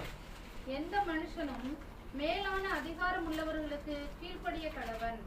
ஏனென்றால் தேவனாலே அன்றி ஒரு அதிகாரமும் இல்லை. உண்டாயிருக்கிற அதிகாரங்கள் தேவனாலே நியமிக்கப்பட்டிருக்கிறது. எல்லா அதிகாரங்களும் தேவனால தான் நியமிக்கப்பட்டிருக்கு. தேவன் இல்லாம எந்த ஒரு அதிகாரமும் கிடையாது. இன்னைக்கு சட்டம் இருக்குன்னா அந்த சட்டங்கள் யாரால் நியமிக்கப்பட்டிருக்குங்க? தேவனால் நியமிக்கப்பட்டிருக்கு. அப்ப நாம அந்த சட்டத்துக்கு கீழ்ப்படியலாமா? கூடாதா? கீழ்ப்படிதான் வேண்டியதுக்கு. ஆனா எல்லாத்துக்கும் நம்மளுடைய அநீதி செய்ய சொன்னா கீழ்ப்படிய முடியாது. அந்த அதிகாரத்துக்கு இப்ப பாக்கணும், ஹெல்மெட் போடா போட்டுதான் ஆகணும். அது நான் தேவனுடைய ராஜ்யத்துக்குரிய நான் ஹெல்மெட் போட மாட்டேன்னு சொல்ல முடியுமா? இல்லைங்களா? அது போல பார்க்கும்போது கவர்மெண்ட்டுக்கு வரி கொடுக்கறது சரியா? டேக்ஸ் கட்டுறது சரியா? கட்டலாம் இல்லையா? இயேசு கிறிஸ்து என்ன பண்ணாரு? அதுக்கு ரோம கவர்மெண்ட்டுக்கு டேக்ஸ் கட்டி இருக்கிறாரு இல்லைங்களா? அப்போ அந்த இடத்துல பார்க்கும்போது நம்ம இங்க ஒரு பிடிவாதமா இருக்க வேண்டிய அவசியம் இல்லை அப்படிங்கிறத நம்ம பார்க்குறோம். அடுத்தது பார்க்கும்போது பார்க்கும்போது இந்த உலகத்துக்குள்ள நம்ம வேலை ஸ்தலத்துக்கு போகிறோம் இல்லைங்களா? இந்த உலகத்துல தானே வேலை செய்யறோம். உலகத்துக்கு இருக்கிற எஜமான் தானே நமக்கு இருக்கிறாங்க இல்லைங்களா? அவங்க கிட்ட எப்படி நம்ம நடந்துக்கணும், அவங்க கிட்ட எந்த மாதிரி பட்டயத்தை நம்ம கையாளணும் அப்படின்னும் போது வாசிக்கலாம் ஒரு வசனம். கொலோசியர் 3ஆம் அதிகாரம் 22வது வசனம். வேலைக்காரரே, சரீரத்தின்படி உங்கள் எஜமான்களாய் இருக்கிறவர்களுக்கு எல்லா காரியத்திலேயும் கீழ்ப்படிந்து, நீங்கள் மனுஷருக்கு பிரியமாய் இருக்க விரும்புகிறவர்களாக, பார்வைக்கு ஊழியம் செய்யாமல் தேவனுக்கு பயப்படுகிறவர்களாக, கபடமில்லாத இருதயத்தோட ஊழியம் செய்யுங்கள். பாருங்க, நம்ம வேலை ஸ்தலம் இங்கேயும் பட்டயத்தை கையில் எடுத்துட்டு போகணும். பட்டயத்தை வீட்டில் வச்சுட்டு போனோம்னா நாம எப்படி வேலை செய்வோங்க? மனுஷர் பார்க்குற மாதிரி வேலை செஞ்சுட்டு மற்ற நேரம் என்ன பண்ணிடுவோம்? ஓனர் வராருன்னா கட கட கட கடன்னு எழுச்சி வேலை செய்வாங்க. ஓனர் போயாச்சுன்னா அப்பா போயிட்டாருன்னு சொல்லி கம்முன்னு உட்காந்துருவாங்க. அந்த வேலை அப்படியே ஸ்டாப் ஆகிடும் இல்லைங்களா? ஓனரை பார்த்து ஒரு வேலை, ஓனர் இல்லாட்டி ஒரு வேலை. அப்போ அந்த இடத்துல நமக்கு பட்டயம் இல்லைன்னா நாம் என்ன பண்ணுவோம்? அவங்கள போலவே இருப்பாங்க. நாம் அந்த இடத்துல இடுப்பில் பட்டயம் கட்டியிருக்கணும். நாம் எப்படி ஊழியம் செய்யணுமா? ஓனர் இருக்கும்போது எப்படி வேலை செஞ்சோமோ அதே வேலையை தான் நாமளும் ஓனர் இல்லாத போது நம்ம செய்யணும் இல்லைங்களா? அப்போ அந்த இடத்துல இப்படிப்பட்ட ஒரு பட்டயத்தை நம்ம கட்டிட்டு போகணும். பார்வைக்கு ஊழியம் செய்யக்கூடாது இல்லைங்களா? அப்போ பார்க்கும்போது கபடம் இல்லாமல் சுத்த இருதயத்தோட ஊழியம் செய்யுங்க அப்படின்னு அடுத்த வசனம் பாருங்க. நீங்கள் கர்த்தராகிய கிறிஸ்துவை சேவிக்கிறதினாலே சுதந்திரமாகிய பலனை கர்த்தராலே பெறுவீர்கள் என்று அறிந்து. அப்ப பாருங்க, தேவனை நம்ம இங்க உலகத்துல கூட தேவனை சேவிக்கலாமா? வேலை ஸ்தலத்துல கூட தேவனை சேவிக்கலாம். நம்ம வேலை செய்யும் போது கூட தேவனை சேவித்து கொண்டே இருக்கலாம் இல்லைங்களா? தேவனை தொழுது கொள்ளலாம் அப்படின்னு சொல்லி கிறிஸ்துவை நம்ம இந்த இடத்துல சேவிக்க முடியும் அப்படிங்கிறத இந்த இடத்துல பார்க்குறோம். அப்போ உலகத்துல போயிட்டு நம்ம அறியாம இருக்கிற அந்த மக்கள்கிட்ட போயிட்டு இல்லைங்களா, அவங்க சொன்னாங்க அவங்களாம் நரகத்துக்கு போறாங்க அப்படி நம்ம யோசிக்கலாம். அவங்களுக்குன்னு ஒரு தேவன் ஒரு திட்டத்தை வச்சிருக்கிறாரு. அவங்கள பிடிச்சி நம்ம கஷ்டப்படுத்த வேண்டாம். நமக்கு கொடுத்த வேலையை அந்த எஜமானுக்கு நம்ம உண்மையா கீழ்ப்படிஞ்சு நம்ம அந்த இடத்துல உலகத்தின் அதிகாரத்துக்கு நம்ம உட்பட்டு இருக்கணும். அந்த பட்டயத்தை நம்ம கரெக்டாக பெல்ட்டை இடுப்புல கட்டி இருக்கணும். இந்த இடத்துல பட்டயத்தை நம்ம விட்டோன்னு சொன்னா எதை இழந்துருவோம்? நம்ம கண்டுகுட்டி வழிபட்டுடுவோம் இல்லைங்களா? சரி, இப்போ பார்க்கும்போது கிறிஸ்தவ மண்டலமே இன்னைக்கு எப்படிதான் இருக்குதுங்க? இந்த போதனை இருக்குதுங்களா? இந்த பட்டயம் இருக்குதுங்களா அவங்க கிட்ட? நான் பார்த்துருக்கேன். கிறிஸ்தவத்துக்குள்ளே ஒருத்தர் பார்க்கும்போது நிறைய இடத்துக்கு நான் வேலை ஸ்தலத்துக்கு போனது கிடையாது. நான் வியாபாரம் பண்ணுறதுனால அவங்க ஒரு இடத்துல வேலைக்கு போய் பார்க்கும்போது ஒரு ஐயர் இருக்கிறாங்க, எல்லாரும் இருக்கிறாங்க. ஆனால் அந்த மனுஷனை அவ்வளோ திட்டுறாங்க. யாருன்னா கிறிஸ்தவர். அவர் பேர் லூயிஸா என்னமோன்னு ஒரு பேர். அவர் அவ்வளோ திட்டுறாங்க. ஆனால் அந்த ஒரு தேவனை அறியாத ஒரு மனுஷன் அந்த ஐயர் உட்காந்துருக்க அவ்வளோ கரெக்டாக இருக்கிறார். இவர் பார்த்தா அவ்வளோ மோசமாக இருக்கிறார் இல்லைங்களா? அவர்கிட்ட என்ன கிடையாதுங்க? அங்கே பட்டயம் இல்லை, வேத வசனம் அவர்கிட்ட அங்கே கிடையாது. அதனால எல்லாரும் அவரை பழித்து பேசுகிற நிலைமையில அவர் இருக்கிறார். ஆமாம், அந்த இடத்துல யாரும் நம்மளை ஒரு சிறு குறை கூட சொல்லாத அளவுக்கு அந்த வேலை ஸ்தலத்தில் நடந்து உண்மையை நம்ம அங்கே நிரூபிக்க வேண்டியதாக இருக்குது இல்லைங்களா? அப்படின்னு பார்க்குறோம். அடுத்தது பாளையத்தை முடிச்சாச்சு. நெக்ஸ்ட் எங்கே போய் வெட்டணுமா? புறம்ப போய் வெட்டுன்னு சொல்கிறாரு. உள்ளேயும் வெளியையும். வெளியேதுங்க பிரகாரத்தில் போய் வெட்டுங்கன்னு சொல்கிறாரு. பிரகாரம் சொல்லும் போது இங்கே எது அந்த வெளியே அப்படின்னு சொல்லுவோம்? நம்மளுடைய குடும்பம் இல்லைங்களா? குடும்பத்தில் கூட வெட்டணுமா? அங்கே கூட கத்தி இருக்கணும். அங்கே கூட எப்போதும் பட்டயத்தை இடுப்பில் கட்டி எப்போதும் பட்டயம் ரெடியாக இருக்கணும். குடும்பஸ்தலத்தில் கூட அங்கே எப்படி போய் நம்ம பட்டயத்தை யூஸ் பண்றது? எந்த மாதிரி ஒரு பட்டயத்தை யூஸ் பண்ணலாம் அப்படின்னு நம்ம பார்க்கும்போது அதுக்கு ஒரு வசனம் கூட வாசிக்கலாம். கொலோசியர் 3ஆம் அதிகாரம் 18 படிங்க. மனைவிகளே, கர்த்தருக்கு ஏற்றபடி உங்கள் புருஷருக்கு கீழ்ப்படியுங்கள். இது ஒரு கற்பனை, இது ஒரு பட்டயம். இப்போ சகோதரிகள் இந்த பட்டயத்தை இடுப்புல கட்டிட்டு போகணும். அவங்க என்ன பண்ணணுங்க? புருஷருக்கு கீழ்ப்படிங்க, இல்லைங்களா? இந்த பட்டயம் இல்லைன்னு சொன்னா என்ன ஆயிடுங்க இன்னைக்கு, இல்லைங்களா? புருஷருக்கு கீழ்ப்படிங்கன்னு சொல்லும்போது இங்க ஆண் என்றும் பெண் என்றும் இல்லை, இல்லைங்களா? இங்க பார்க்கும்போது கிறிஸ்தவ மண்டலத்தை எப்படிதான் இருக்குதுங்க. யார் பிரசங்கம் பண்ணக்கூடாது? ஸ்திரீகள், இல்லைங்களா? பிரசங்கம் பண்ணக்கூடாது. ஆனா அவங்க என்ன பண்ணிட்டு இருக்காங்க? புருஷருக்கு கீழ்ப்படியதில்லை. எந்த புருஷருக்கு கீழ்ப்படியதில்லை? கிறிஸ்துவாகி அந்த மணவாளனுக்கு கீழ்ப்படியது கிடையாது. அந்த பட்டயம் அவங்க கிட்ட இல்லை. ஆனா நம்ம சகோதரிகளோ என்ன பண்ணுமா? இந்த பட்டயத்தை நல்லா இடுப்புல கட்டிக்கிட்டு தேவன் சொன்ன விதமா இருந்தாலே போதும், தேவன் வச்சிருக்கிற ஒரு பாத்திரமாக இருந்தாலே போதும். நிறைய வேலை செய்ய வேண்டியதில்லை. தேவன் சொல்றதுக்கு கீழ்ப்படிஞ்சு புருஷருக்கு கீழ்ப்பட்டு இருந்தாலே போதும், அவங்களும் அந்த 1,44,000 பங்கு பெற முடியும். இந்த பட்டயத்தை அவங்க எப்போதும் தன் இடுப்புல கட்டி இருக்கணும், இல்லைங்களா? அவங்க போய் தனியா தேவனை சேவிக்க வேண்டியதில்லை. அவங்க தேவன் சொல்ற கட்டளை, நீ உன் புருஷருக்கு கீழ்ப்படிந்து இரு. இதுலயே தேவனுடைய சித்தத்தை அவங்க செய்ய முடியும், இல்லைங்களா? அப்போ சகோதரிகள் இந்த பட்டயத்தை கட்டிடணும். அடுத்த வசனம். புருஷர்களே, உங்கள் மனைவிகளில் அன்பு கூறுங்கள், அவர்கள் மேல் கசந்து கொள்ளாதீர்கள். புருஷர்களா இருக்கிறவர்கள் என்ன பண்ணுவோம்? அவங்களும் ஒரு பட்டயத்தை கட்டிட்டு, இந்த பட்டயம் என்ன சொல்லுதுங்க? மனைவி கிட்ட அன்பு கூறுங்கள். அப்ப அன்பு கூறுங்கன்னு சொல்லிட்டா எந்த நிலையில அன்பு கூறலாமா? நெக்ஸ்ட் நம்ம அடுத்த கேள்வி, எந்த நிலையிலையும் நம்ம அன்பு கூற முடியுமா? நல்லா தீர்மானிச்சு பாருங்க. நாம் எந்த மாதிரி ஓட்டம் ஓடணும்னு தேவனே தீர்மானிச்சு வச்சிருக்கிறார். எந்த நிலையிலிருந்து அழைக்கப்பட்டிருக்குமோ அந்த நிலையில நம்ம தேவனை சேவிக்கணும். மனைவியோட கட்டப்பட்டிருந்த மனைவியை அன்பு கூர்ந்துதான் ஆகணும். அப்ப மனைவியை தள்ளி விடலாமா? மனைவி தள்ளி விட முடியாது. ஆனா சட்டம் என்ன சொல்லுதுங்க? அவிசுவாசியான மனைவி உன்னோட இருக்க விரும்பினா வைத்துக்கொள், அவளை தள்ளி விடக்கூடாது அப்படின்னு வேதம் சொல்லுது, இல்லைங்களா? அது எபேசியர்ல படிக்கலாம். 5ஆம் அதிகாரம் 24 படிக்கலாம். ஆகையால் சபையானது கிறிஸ்துவுக்கு கீழ்ப்படுகிறது போல மனைவிகளும் தங்கள் சொந்த புருஷர்களுக்கு எந்த காரியத்திலேயும் கீழ்ப்படிந்திருக்க வேண்டும். அடுத்த வசனம். புருஷர்களே, உங்கள் மனைவிகளில் அன்பு கூறுங்கள், அப்படியே கிறிஸ்துவும் சபையில் அன்பு கூர்ந்து தாம் அதை திருவசனத்தை கொண்டு கண்ணீர் முழக்கினால் சுத்திகரித்து பரிசுத்தமாக்குகிறதற்கும் கரைதிரை முதலானவைகள் ஒன்றும் இல்லாமல் பரிசுத்தமும் பிழையற்றதுமான மகிமையுள்ள சபையாக அதை தமக்கு முன் நிறுத்திக் கொள்வதற்கும் தம்மை தாமே அதற்கு ஒப்பு கொடுத்தார். தன் சொந்த மாம்சத்தை பகைத்தவர் ஒருவரும் இல்லையே அப்படின்னு சொல்லப்பட்டிருக்கு. அப்போ இந்த இடத்துல புருஷரா இருக்கிறவர்கள் என்ன பண்ணணும்? எந்த சூழ்நிலையிலையுமே மனைவி நம்மோட இருக்கிறது பிரியப்பட்டா அன்பு கூர்ந்துதான் ஆகணும் அப்படிங்கிறதா அந்த கட்டளை. இந்த பட்டயத்தை எப்போதும் இடுப்புல கட்டி இருக்கணும், இல்லைங்களா? அவிசுவாசி பிரிந்து போனால் போகட்டும். இந்த இடத்துல அவிசுவாசிக்கு சம்பந்தம் கிடையாது. விசுவாசியை அவங்க விசுவாசமா இருந்து உங்களோட இருப்பேன்னு சொன்னா இருந்துதான் ஆகணும் அப்படிங்கிறத நம்ம பார்க்குறோம். அந்த பட்டயத்தையும் நாம எப்போதும் நம்ம கட்டுனவர்களாக இருக்கணும், மனைவிட்டு அன்பு கூறுறவர்களாக இருக்கணும் அப்படிங்கிற ஒரு காரியத்தை பார்க்குறோம். அடுத்தது பார்க்கும்போது, பிள்ளைகளை உங்கள் பெற்றோருக்கு எல்லா காரியத்திலையும் கீழ்ப்படிந்துங்கள். பிள்ளைகளா இருக்கிறவங்க அவங்க என்ன பண்ணணுங்க? அவங்களும் இந்த பட்டயத்தை கட்டி இருக்கணும், இல்லைங்களா? அதை கொலோசியர் அது படிச்சுட்டு வந்துடலாம். 3ஆம் அதிகாரத்துல 20. பிள்ளைகளே, உங்களை பெற்றாருக்கு எல்லா காரியத்திலேயும் கீழ்ப்படியுங்கள், இது கர்த்தருக்கு பிரியமானது. பிள்ளைகளா இருக்கிறவங்க என்ன பண்ணுவாங்க? அவங்களும் இந்த பட்டயத்தை கட்டி இருக்கணும், பெற்றோருக்கு கீழ்ப்படுகிறவர்களா. அடுத்த வசனம் பார்க்கும்போது, பிதாக்களே உங்கள் பிள்ளைகளை திடனற்று போகாதபடி அவர்களை கோபம் ஊட்டாதிருங்கள். ஒரு பெற்றோரா இருக்கிறவங்க பிள்ளை எப்படி வளர்க்கணும் அப்படின்னு பார்க்கும்போது, கோபம் ஊட்டாதீங்க, டென்ஷன் பண்ணிக்கிட்டே இருக்காதீங்க, இல்லைங்களா? அப்போ பார்க்கும்போது அந்த விதமான ஒரு பட்டயத்தை அவங்களும் கட்டி கொள்ளணும் அப்படின்னு சொல்லி பார்த்துட்டோம். இப்போ அடுத்தது, இப்போ எதை பார்த்துட்டோம்? பாளையத்தையும் பார்த்தாச்சு, குடும்பத்தையும் பார்த்தாச்சு, இல்லைங்களா? நெக்ஸ்ட் எங்க போனோம்? அடுத்தது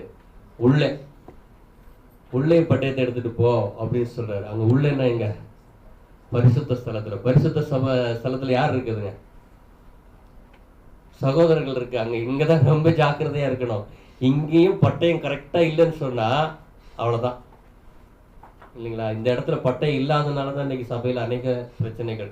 கரெக்டாக அந்த பட்டயத்தோடு நம்ம அந்த இடத்துக்குள்ள உள்ளே போகணும்னு பார்க்குறோம். ஸோ அப்போ பார்க்கும்போது 1 யோவான் 2ஆம் அதிகாரத்தில் 9-10 வசனங்கள் நம்ம வாசிக்கலாம். ஒளியிலே இருக்கிறேன் என்று சொல்லியும் தன் சகோதரனை பகைக்கிறவன் இதுவரைக்கும் இருளிலே இருக்கிறான். தன் சகோதரனிடத்தில் அன்பு கூறுகிறவன் ஒளியிலே நிலை கொண்டிருக்கிறான். அவனிடத்தில் இடரல் ஒன்றுமில்லை. பார்த்தீங்களா? இந்த இடத்துல சகோதரத்தில் அன்பு கூறுறவங்க கிட்ட இடரலே கிடையாதான். இடரல் என்னங்க? இடறி விழுந்து போகிறது, அந்த ஜீவ வழியிலேருந்து விழுந்து போகிறது. அப்போ ஜீவ வழியிலேருந்து விழுந்து போகாமல் இருக்கணும்னு சொன்னால் இந்த ஒரு பட்டயத்தை எடுத்துக்கிட்டு நம்ம எங்கே போகணும்? பரிசுத்த ஸ்தலத்துக்குள்ளே போகணும். இந்த பட்டயம் இல்லாமல் உள்ளே போனோம்னு வச்சுக்கோங்களேன், சகோதரத்தில் அன்பு கூறுங்கன்றதுக்கு வம்பு கூறுங்கன்னு போயிடும். அப்போ அந்த இடத்துல பட்டம் என்ன ஆகிடுங்க? அங்கே இல்லாத ஒரு நிலைமைக்கு போயிடும். ஸோ பார்க்கும்போது இந்த ஒரு பட்டயத்தை எப்போதும் கட்டியிருக்கணும். அதில் அடுத்து பார்க்கும்போது 4ஆம் அதிகாரத்தில் 20வது வசனம் படிக்கலாம் பாருங்க.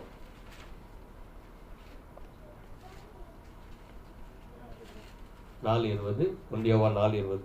தேவனிடத்தில் அன்பு கூறுகிறேன் என்று ஒருவன் சொல்லியும் தன் சகோதரனை பகைத்தால் அவன் பொய்யன்.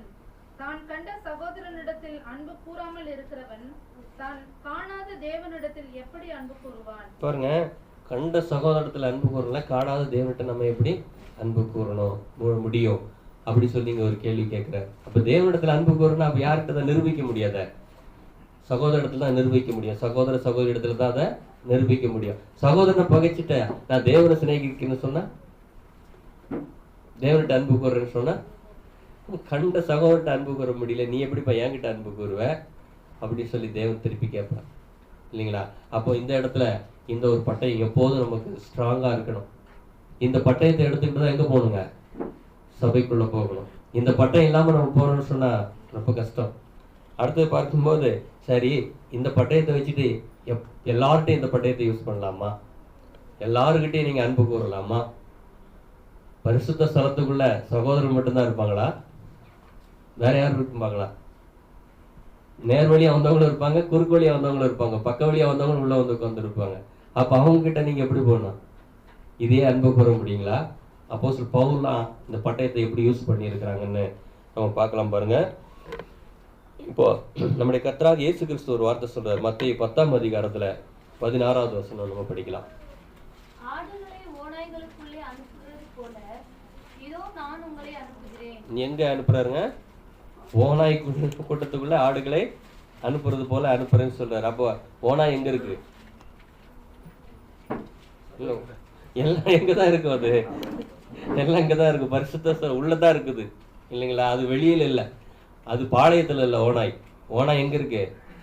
இங்க இருக்கு. அப்ப என்ன பண்ணுவா? ஓநாய் கிட்ட போயிட்டு அது கட்டி பிடிச்சி ஒரு முத்தம் கொடுத்தீங்கன்னா ஓநாய் என்ன பண்ணுங்க?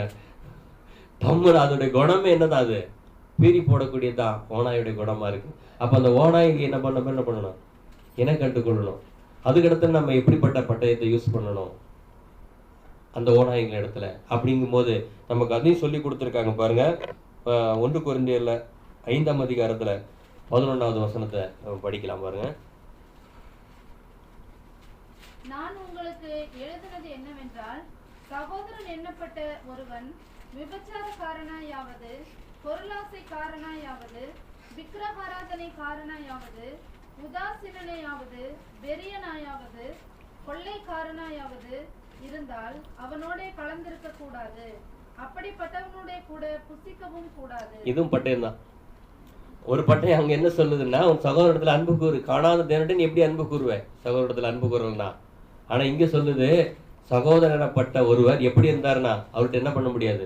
உதாசீனர், பொருளாசைக்காரர், விக்கிரகாரனைக்காரர், உதாசீனர், வெறியர், கொள்ளைக்காரர், இப்படிப்பட்டவங்களா இருந்தா அவங்களோட கலவாதீர்கள் அப்படின்னு சொல்லி இதுவும் பட்டயம் தான்.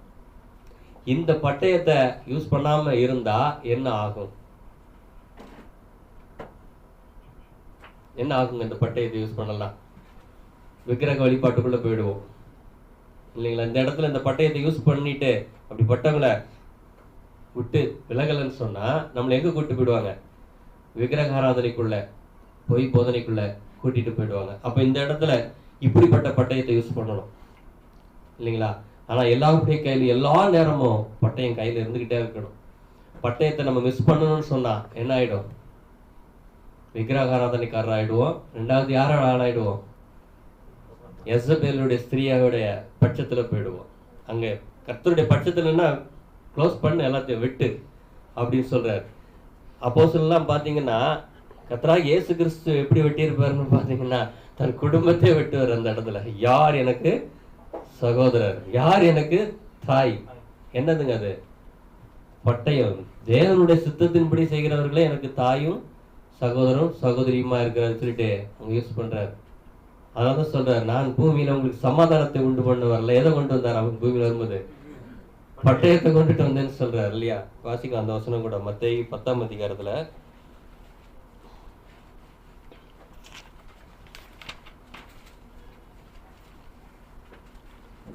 32ல இருந்து படிங்க. மனுஷர் முன்பாக என்னை அறிக்கை பண்ணுகிறவன் எவனோ அவனை நானும் பரலோகத்தில் இருக்கிற என் பிதாவின் முன்பாக அறிக்கை பண்ணுவேன். மனுஷர் முன்பாக என்னை மறுதலிக்கிறவன் எவனோ அவனை நானும் பரலோகத்தில் இருக்கிற என் பிதாவின் முன்பாக மறுதலிப்பேன். பூமியின் மேல் சமாதானத்தை அனுப்ப வந்தேன் என்று எண்ணாதிருங்கள். சமாதானத்தை அல்ல, பட்டயத்தையே அனுப்ப வந்தேன். எந்த பட்டயத்தை அனுப்ப வந்தாருங்க? பட்டயம் போய் எங்கெல்லாம் க்ளோஸ் பண்ணுது தெரியுங்களா? டக்கு டக்குன்னு வெட்டி இல்லைங்களா? ஸோ பார்க்கும்போது எந்த இடத்துல இருக்கணும், எந்த இடத்துல இருக்கக்கூடாது எல்லாம் அந்த பட்டயம் தான் சொல்லுது.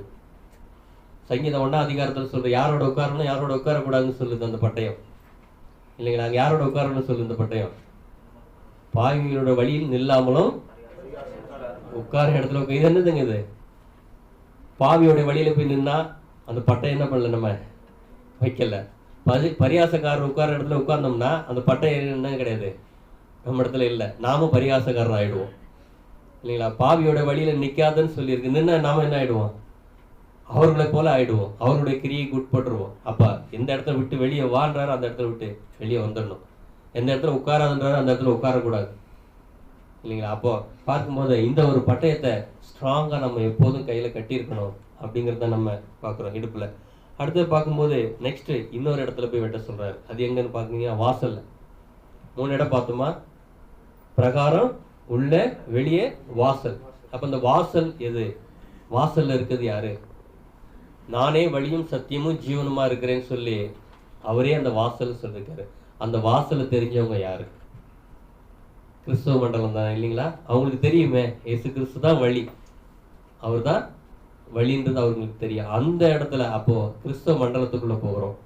இப்போ அவங்க கிட்ட போய் எப்படிப்பட்ட பட்டயத்தை யூஸ் பண்றது இல்லைங்களா? அவங்க கிட்ட பட்டயம் இல்லாம போனா என்ன ஆகும் அப்படிங்கறத நம்ம வாசிக்கலாம் பாருங்க. இப்போ அவங்களுடைய நிலைமை என்ன, எப்படி இருக்கிறாங்க அப்படிங்கிறத 2 கொரிந்தியர் 4ஆம் அதிகாரம் 4வது வசனத்துல சொல்றாங்க பாருங்க. தேவனுடைய சாயலாய் இருக்கிற கிறிஸ்துவின் மகிமையான சுவிசேஷத்தின் ஒளி அவிசுவாசிகளாகிய அவர்களுக்கு பிரகாசமாய் இராதபடிக்கு இப்பிரபஞ்சத்தின் தேவனானவன் அவர்களுடைய மனதை குருடாக்கினான். பாருங்க, அவங்களுடைய மனசு குருடா இருக்கு. கையில பைபிள் இருக்குது, ஆனா எப்படிதான் இருக்கு? அவங்க மனசை குருடாக்கி இருக்கிறான். அவங்க கிட்ட போயிட்டு நம்ம எப்படிப்பட்ட பட்டயத்தை யூஸ் பண்றது? அவங்களுடைய நிலைமை தான் தெரிஞ்சிருச்சு இல்லைங்களா? இப்போ அவங்க இடத்துல போய் நம்ம பட்டயத்தை யூஸ் பண்றது எப்படி அப்படிங்கிறத நம்ம பார்க்கும்போது அவங்களுடைய யோசனைகள் எல்லாமே பார்க்கும்போது அவங்க மேய்ப்பர் என்ன சொல்றாங்களோ அதுக்கு உட்பட்டு தான் இருக்கிறாங்க. ஒரு ஆடு எப்படிதான் இருக்குங்க? அந்த மேய்ப்பர் எப்படிலாம் வழி நடத்திட்டு போறாரோ அது பின்னால பேசாம ஆடு போய்கிட்டே இருக்கும். இப்போ அவங்களுடைய மேய்ப்பர்கள்லாம் எப்படி இருக்காங்க? இப்போ இருக்காங்க. அவங்களுக்கு எந்த மாதிரி தண்ணி காட்டுறாங்க தெரியுங்களா? அவங்களுக்கு அந்த மேய்ப்பர்கள் ஒரு வசனம் வாசிக்கலாம். பிலிப்பியர்ல 3ஆம் அதிகாரம் 19வது வசனம். இந்த மாதிரி தண்ணி தான் காமிச்சிட்டு இருக்காங்க அவங்க. அவர்களுடைய முடிவு அழிவு, அவர்களுடைய தேவன் வயிறு. பாருங்க, இப்ப இந்த மேய்ப்பர்கள் அவங்களுக்கு என்ன சொல்லிருக்காங்க?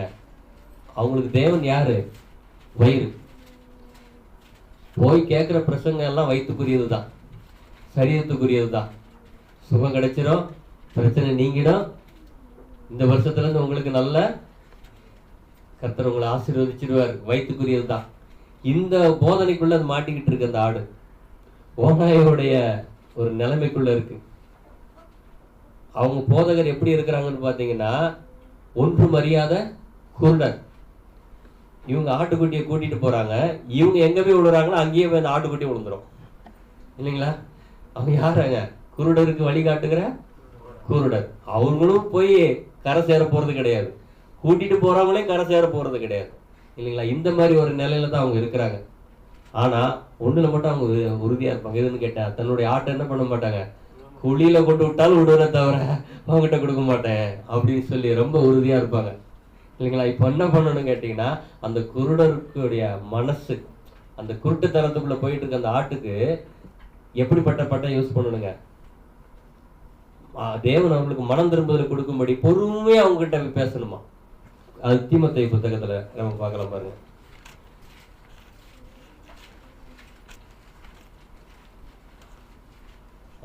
2 தீமோத்தேயு 2ஆம் அதிகாரம் 25-26 படிக்கலாம். எதிர் பேசுகிறவர்கள் சத்தியத்தை அறியும்படி தேவன் அவர்களுக்கு மனம் திரும்புதலை அருளத்தக்கதாகவும் பிசாசாரனுடைய இச்சையின்படி செய்ய அவனால் பிடிபட்டிருக்கிற அவர்கள் மறுபடியும் மயக்கம் தெளிந்து அவன் கண்ணிக்கு நீங்கத்தக்கதாகவும் சாந்தமாய் அவர்களுக்கு உபதேசிக்க வேண்டும். பாத்தீங்களா, இந்த இடத்துல இப்படிப்பட்ட பட்டயத்தோட அவங்க கிட்ட போகணும். ஏன்னா அவங்க குருடர்கிட்ட போயிட்டு நின்றுட்டு, இந்த பாருப்பா பிக்சர், அழகான ஒரு பிக்சர் இருக்குது, நல்லா இருக்கு பாரு, போட்டோல பத்தியா, பச்சை கலர் நல்லா இருக்கு, ப்ளூ கலர் நல்லா இருக்குன்னு சொன்னா அந்த குருடர் என்ன சொல்லுவாங்க? அவங்க, எனக்கு தான் கண்ணே தெரியாது, எனக்கு இங்க அப்படிப்பா தெரியும். அப்படிதான் நம்ம என்ன பண்ணுவோம்னு கேட்டா, சில பேர்கிட்ட போய் உட்கார்ந்துக்கிட்டு தேவனுடைய திட்டம் இப்படி இருக்கு அப்படி இருக்குன்னு சில பேர்ட்டு சொல்லிடுவோம். ஆனா பாத்தீங்கன்னா அவங்களுக்கு சுத்தமா என்ன பண்ணாது, புரியாதுங்க. கிட்டத்தட்ட 1 hour 1.25 மணி நேரத்துக்கிட்ட இருக்கு ஒருத்தர்கிட்ட பேசி அவரை ரொம்ப கஷ்டப்படுத்தி, தேவன் எதுக்கு அங்க கூட அந்த பழத்தை வைக்கணும், எதுக்கு அங்க சாத்தான வைக்கணும், இந்த கேள்வியிலே இருந்தாரு. ரொம்ப கஷ்டப்பட்டு அவர் அதுல இருந்து ரிலீஸ் பண்ணி வெளியே கொண்டுட்டு வந்து கடைசியில வந்து 1.25 மணி நேரம் பேசியிருக்கு. பேசி முடிச்ச பிறகு, கரெக்டு தான், திரும்ப எதுக்கு அந்த பழத்தை கொண்டு வச்சாரு அப்படின்னு ஸ்டாப். அதோட வாய் நின்று போயிடுச்சு. அதுக்கப்புறம் பேசவே இல்லை. ஏன்னா எங்க வந்துட்டாரு அவரு, ரொம்ப கஷ்டப்பட்டு அந்த ரிலீஸ் பண்ணி வெளியே கொண்டு வந்தா மறுபடியும் சுத்தி போய் அதுலயே நின்றுட்டார். சரி, இவர்கிட்ட இனி பேசுறதுன்னா மறுபடியும் பஸ்தி வரத்தை போடணும், ஃபர்ஸ்ட்ல இருந்து ஆரம்பிக்கணும் இல்லைங்களா? ஸோ அப்போ பார்க்கும்போது நம்ம அழகழகான பிக்சரை சொல்றோம். தேவன் இப்படிப்பட்ட திட்டம் வச்சிருக்காருங்க, அவர் இப்படிலாம் இருக்கிறாருங்க இல்லையா? அவருக்கு ஒரு சிறு மந்தைக்கு தான் அழைப்பு கொடுத்துருக்காரு, எல்லாத்தையும் ஒத்துக்கிட்டு கரெக்டா வருது. கடைசியில போய் மறுபடியும் பார்த்தா அது அங்கேயே நிக்குதுன்னா அது என்ன அர்த்தங்க? அது இந்த பிக்சர் எல்லாம் பாக்குறதுக்கு அதுக்கு என்ன கிடையாது, கண்ணு இல்லை, அறிவு கண்ணு குருடாக்கி வச்சிருக்கிறான். அப்ப அவங்க கிட்ட சாந்தமாக பேசி பார்த்துட்டு, ஆனா இதுக்கு மேல அவர்கிட்ட பேச முடியாதுன்னு சொல்லிட்டு விட்டுட்டு வெளியே வந்துட்டான் இல்லைங்களா? அப்படிப்பட்ட சூழ்நிலையில அந்த அறியாம இருக்கிற அவங்க கிட்ட போயிட்டு பட்டயத்தை எடுத்துட்டு போய் சக்கு சக்குன்னு வெட்டிடக்கூடாது. வெட்டினா அது குருடு இல்லையா? நம்மளே பாருங்க, ஒரு குருடர் ஒரு வழியை ரோடை கிராஸ் பண்ணணும்னா நீ பாடி பொறுமையா பிடிச்சுக்கிட்டு அந்த பக்கம் விட்டுட்டு போறோம் இல்லைங்களா? அது பார்க்கும்போது, ஏன்னா அவங்களுக்கு கண்ணு தெரியாது. அந்த குருடர் திடீர்னு குறுக்க வந்துட்டா கூட ஒரு வண்டிக்காரங்க வந்தா பேசாம நிப்பாட்டிட்டு அவங்க போன பிறகு போறாங்க. இதே கண்ணு தெரிஞ்சவங்க வந்தா எவ்வளவு திட்டுறாங்க. ஆனா கண்ணு தெரியலன்னு அவங்களை என்ன பண்றது, அவங்களே அவங்க மேல கோவப்படுறது கிடையாது. அப்படி பார்க்கும்போது இன்னைக்கு இருக்கிற இந்த கிறிஸ்தவ மண்டலத்துல இருக்கிற அந்த மக்கள் ஒரு பேதையாக போதகர் கூட்டிட்டு போற ஒரு ஆடாக பின்னால போய்கிட்டு இருக்கிறாங்க. அப்ப அவங்க இடத்துல நம்ம சாந்தத்தோட போதிக்கக்கூடிய இப்படிப்பட்ட ஒரு பட்டயத்தை நம்ம இந்த இடத்துல கொண்டு போகணும் அப்படின்னு பாக்குறோம். அப்போ பட்டயத்தை கையில கொண்டு போனா சமாதானம் என்ன கிடைக்குங்க? நமக்கு ரொம்ப ஆசீர்வாதம் கிடைக்குங்களா? பட்டயத்தை கையில கொண்டு போனாலே பிரச்சனை தானே உண்டாகும். வெட்ட போனா உங்களை வாங்க சார்னு கூப்பிட்டு உங்களை வரவேற்பாங்களா? எந்த இடத்துல போனாலும் நீங்க என்ன பண்றீங்க, கையில பட்டயத்தை வச்சிருக்கும் போது அங்க என்ன பிரச்சனை வரும்னு பார்க்கும்போது ஒரு வசனம் படிக்கலாம் பாருங்க. மத்தேயு 10ஆம் அதிகாரம் 22வது வசனம். என் நாமத்து நிமித்தம் நீங்கள் எல்லாராலும் பகைக்கப்படுவீர்கள், முடிவு பரியந்தம் நிலை நிற்பவனே ரட்சிக்கப்படுவான். அப்ப பட்டயத்தை எடுத்துட்டு போனோம்னு எல்லாரும் உடனே நம்மளை வரவேற்றுவாங்கன்னு மட்டும் நம்ம நினைக்க வேண்டியது கிடையாது இல்லைங்களா? அப்ப பார்க்கும்போது பட்டயத்தை கரெக்டா நம்ம யூஸ் பண்ணணும். பட்டயத்தை மாத்தி யூஸ் பண்ணிட்டோன்னு வச்சுக்கோங்க, நம்ம என்ன பண்ணிடுவோம், வேஸ்ட் ஆகிடுவோம் இல்லைங்களா? அப்போ எந்தெந்த இடத்துல எப்படிப்பட்ட பட்டயத்தை நம்ம யூஸ் பண்ணணுங்கிறது தான் நம்ம இந்த இடத்துல பார்க்குறோம். கிறிஸ்து வந்து நம்மளுக்கு என் பட்சத்தில் நிற்கிறது யார்? அப்போ அவருடைய பட்சத்தில் நின்னா கத்தியோட தான் நிற்கணும், கத்தி இல்லாம நிற்க முடியாது. கத்தியை கையில் எடுங்கன்னு தான் சொல்றாரு. ஆனா பார்க்கும்போது அவரே எப்படிதான் வர்றாருங்க, 2வது வருகையில கையில கத்தியோட தான் வர்றாரு. அப்படி இருக்குதுங்களா வசனம்? வெளிப்படுத்தல் 14ஆம் அதிகாரத்துல பாருங்க, 14வது வசனம்.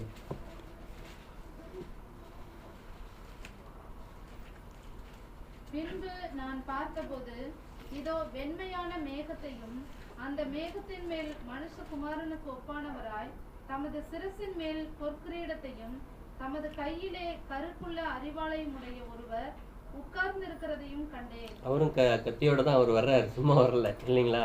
அப்போ அடுத்து பார்க்கும்போது அப்போஸ்தலன் பவுல் எந்த மாதிரி எல்லா நேரமும் அவருடைய கையில அந்த பட்டை இருந்துச்சு.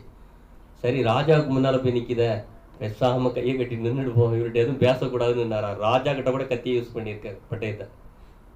எவ்வளவு ஒரு தைரியம் பார்த்தீங்களா? அவருக்கு விசுவாசம் எவ்வளவு தைரியத்தை கொடுத்துருக்குன்னு ஒரு வசனம் வாசிக்கலாம். அப்போஸ்தலர்ல 26ஆம் அதிகாரத்துல 23 படிங்க. தீர்க்கதரிசிகளும் மோசேயும் முன்னமே சொல்லியிருந்தபடியே கிறிஸ்து பாடுபட வேண்டியதென்றும் மரித்தோர் உயிர்த்தெழுதலில் அவர் முதல்வராகி சுய ஜனங்களுக்கும் அந்நிய ஜனங்களுக்கும் ஒளியை வெளிப்படுத்துகிறவர் என்றும் சொல்லுகிறவனே அன்றி வேறொன்றையும் நான் சொல்லுகிறதில்லை என்றான்.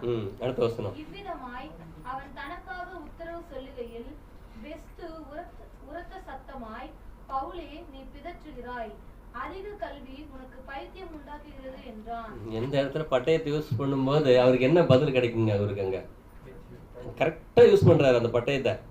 நீங்க வேற யாரும் கிடையாது, தீர்க்கதரிசி மோசேயும் சொல்லியிருக்க வசனத்தை விசுவாசிக்கிறவங்க தான் நீங்க இல்லையா? அப்படி அந்த சொன்ன வார்த்தையின்படி கர்த்தராகிய இயேசு மரித்தோரிலிருந்து முதற் பலனாகி அவர் மீட்கப்பட்டிருக்கிறாரு, தேவனால் மரித்தோரிலிருந்து எழுப்பப்பட்டிருக்காரு பேசும்போது கரெக்டான ஒரு கத்தியை அங்கே யூஸ் பண்ணும்போது அங்கே என்ன பேர் வருதுங்க?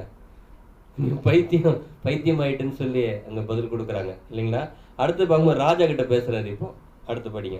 அதற்கு அவன், கனம் பொருந்திய பெஸ்துவே, நான் பைத்தியக்காரன் அல்ல, சத்தியமும் சொஸ்த புத்தியும் உள்ள வார்த்தைகளை பேசுகிறேன்.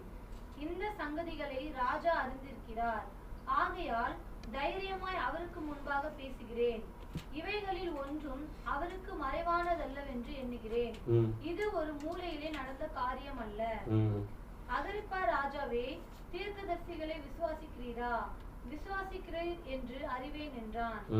அப்பொழுது அகிரிப்பா பவுலை நோக்கி, நான் கிறிஸ்துவன் ஆகிறதற்கு கொஞ்சம் குறைய நீ என்னை சம்மதிக்க பண்ணுகிறாய் என்றான். எந்த லெவலுக்கு கொண்டு வந்துட்டாரு பாத்தீங்களா? அந்த பட்டயத்தை எவ்வளவு கரெக்டா யூஸ் பண்ணி வரும்போது இவர் கடைசியில் என்ன ஆயிட்டாருங்க? நான் 1.5 மணி நேரம் ஒருத்தர் பேசணும் பாருங்க, அந்த மாதிரி தான் முடிச்சுட்டு அப்புறம் பார்க்கலான்னு கிளம்பி போயிட்டாரு அவர். அதே மாதிரி இவரு என்ன பண்ணிட்டாருங்க?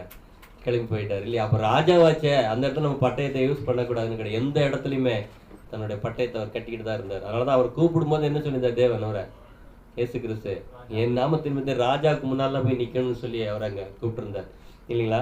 இப்போ நம்ம பிரதர் எப்போ பார்த்தா நம்ம பட்டயத்தை பத்தியே பேசுறீங்க, நம்ம பட்டயத்தை வச்சிருக்கணுமா? வசனம் அப்படி சொல்லுதுங்களா?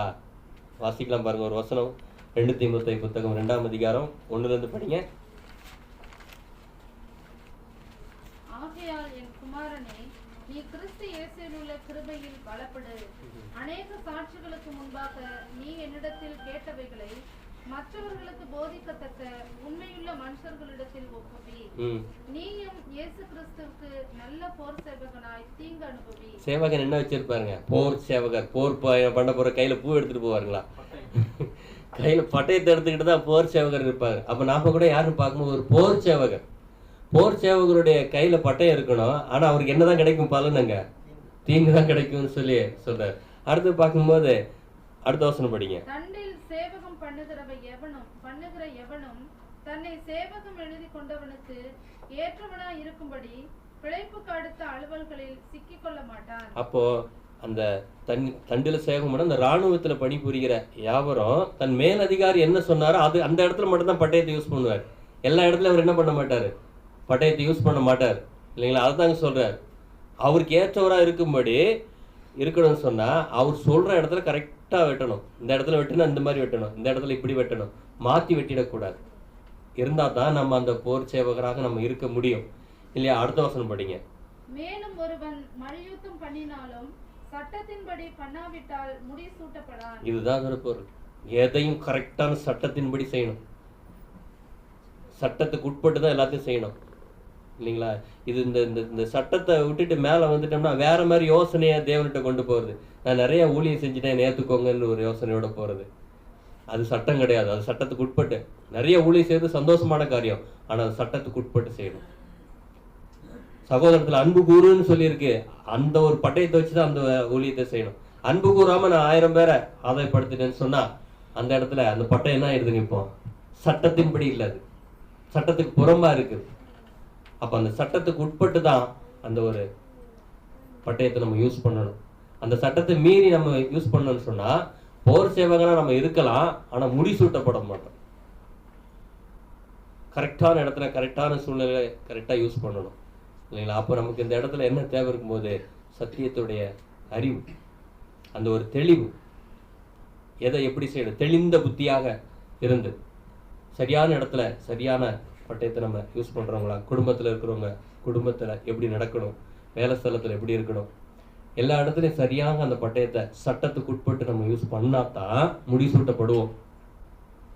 எங்கேயாவது நம்ம சட்டத்தை மீறி செஞ்சிட்டோம்னு சொன்னா நம்ம முடிசூட்டப்பட மாட்டோம், ஒரு சேவகனாக இருப்போம், யுத்தம் பண்ணிக்கிட்டே இருப்போம், கடைசியில் வரும்போது வான்னு கூட்டு முடிசூட்ட மாட்டேன் இல்லைங்களா? அப்போ அதில் நம்ம ரொம்ப ஜாக்கிரதையாக இருக்க வேண்டியது அவசியமா இருக்குன்னு பார்க்குறோம். இப்படி இருக்கும்போது இந்த மாதிரி சரியான பட்டயத்தை யூஸ் பண்ணவங்களை குறித்து நமக்கு வேதத்தில் சொல்லும்போது ஒரு வசனம் வாசிக்கலாம் பாருங்க. தாவீதை பற்றி நம்ம பார்க்க போகிறோம். 1 நாளாகும் புத்தகம் 12ஆம் அதிகாரம் 8 படிக்கலாம்.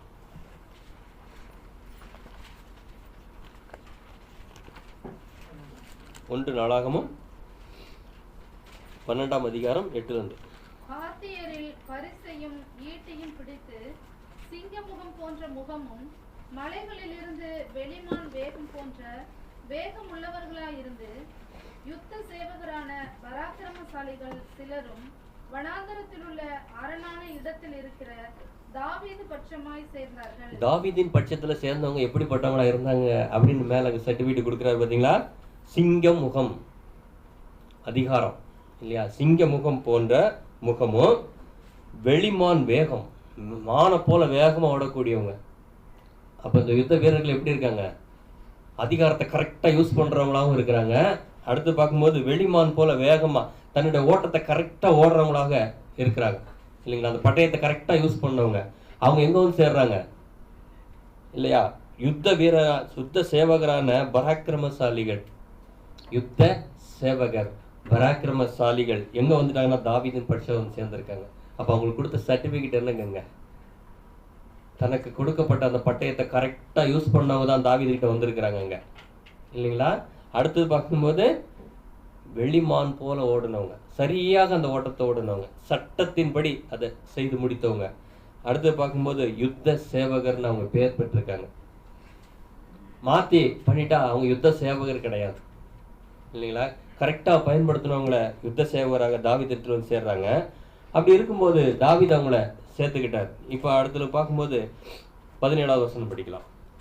தாவீது புறப்பட்டு அவர்களுக்கு எதிர்கொண்டு போய் அவர்களுக்கு உத்தரவு கொடுத்து, நீங்கள் எனக்கு உதவி செய்ய சமாதானமாய் என்னிடத்தில் வந்தீர்களானால் என் இருதயம் உங்களோட இசைந்திருக்கும்.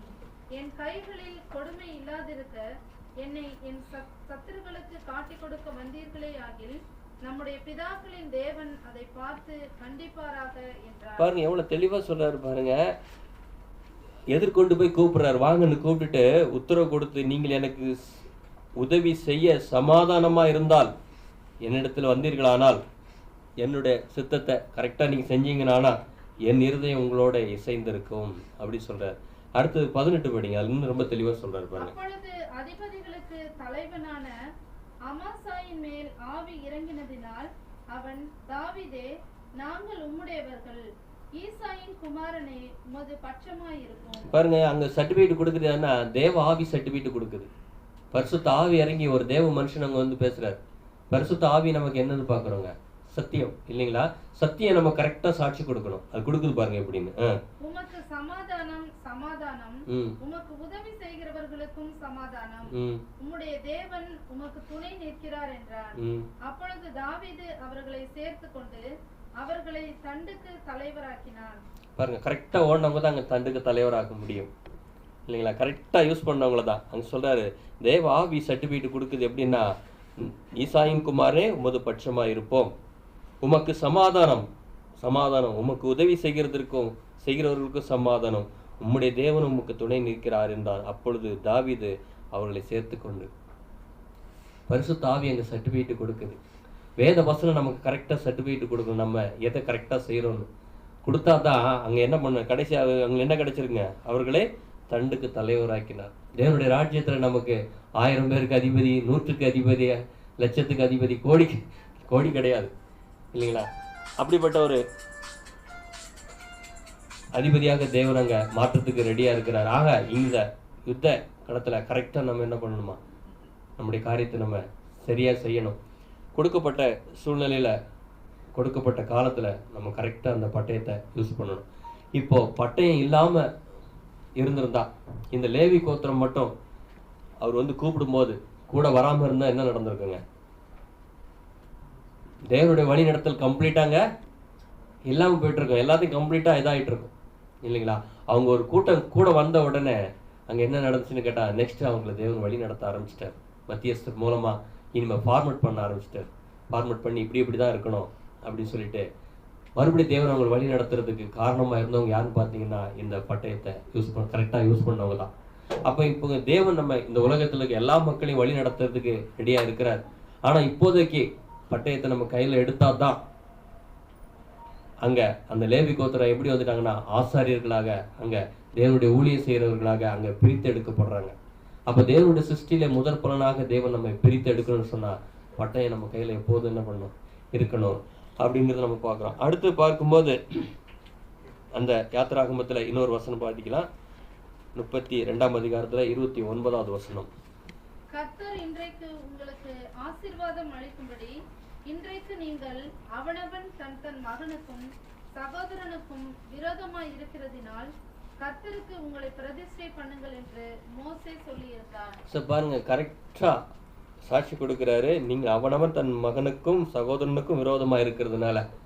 இது என்ன? இது கர்த்தராகிய இயேசு கிறிஸ்து என்ன சொல்லியிருக்காருங்க? என்னை காட்டிலும் தன் மனைவியாய் பிள்ளையாயும் அதிகமா நேசிக்கிறவர் எனக்கு பார்த்தர் நல்ல.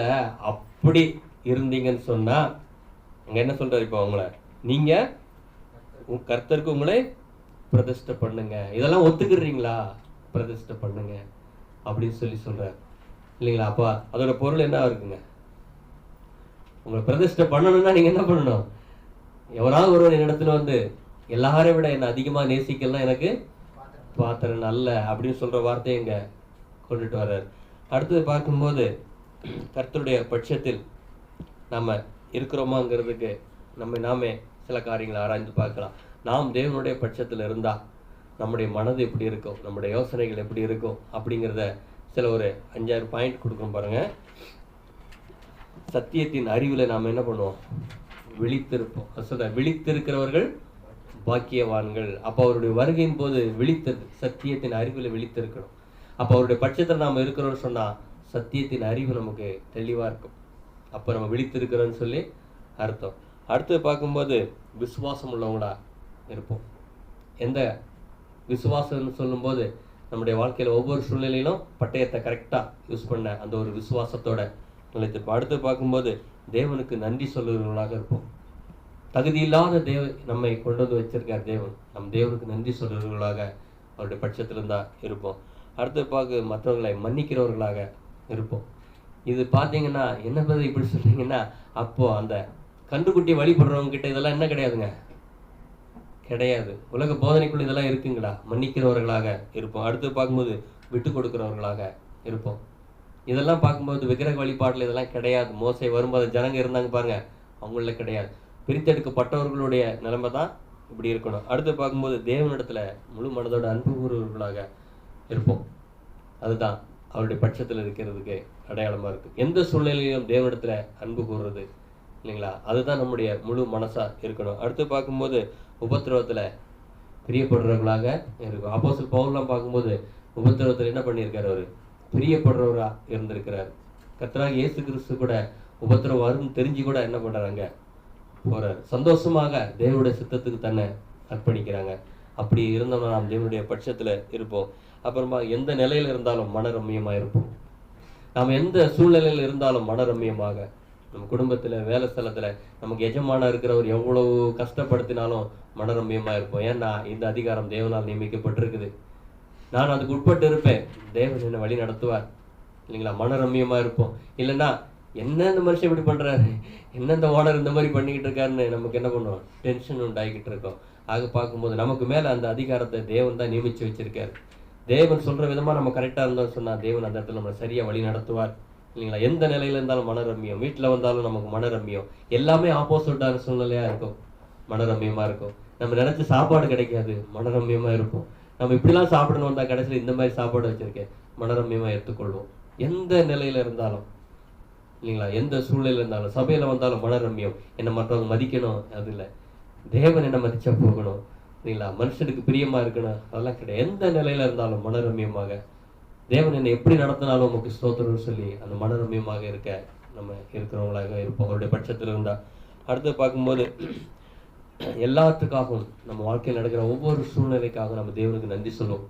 ஏன்னா வேதம் சொல்லுது எல்லாத்துக்காக நீங்க தேவனை ஸ்தோத்திரீங்க, எது நடந்தாலும் சகலமும் நன்மைக்கு எதுவாக நடக்குது அப்படின்னு சொல்லி தேவனுக்கு நம்ம நன்றி சொல்றவர்களாக இருப்போம்.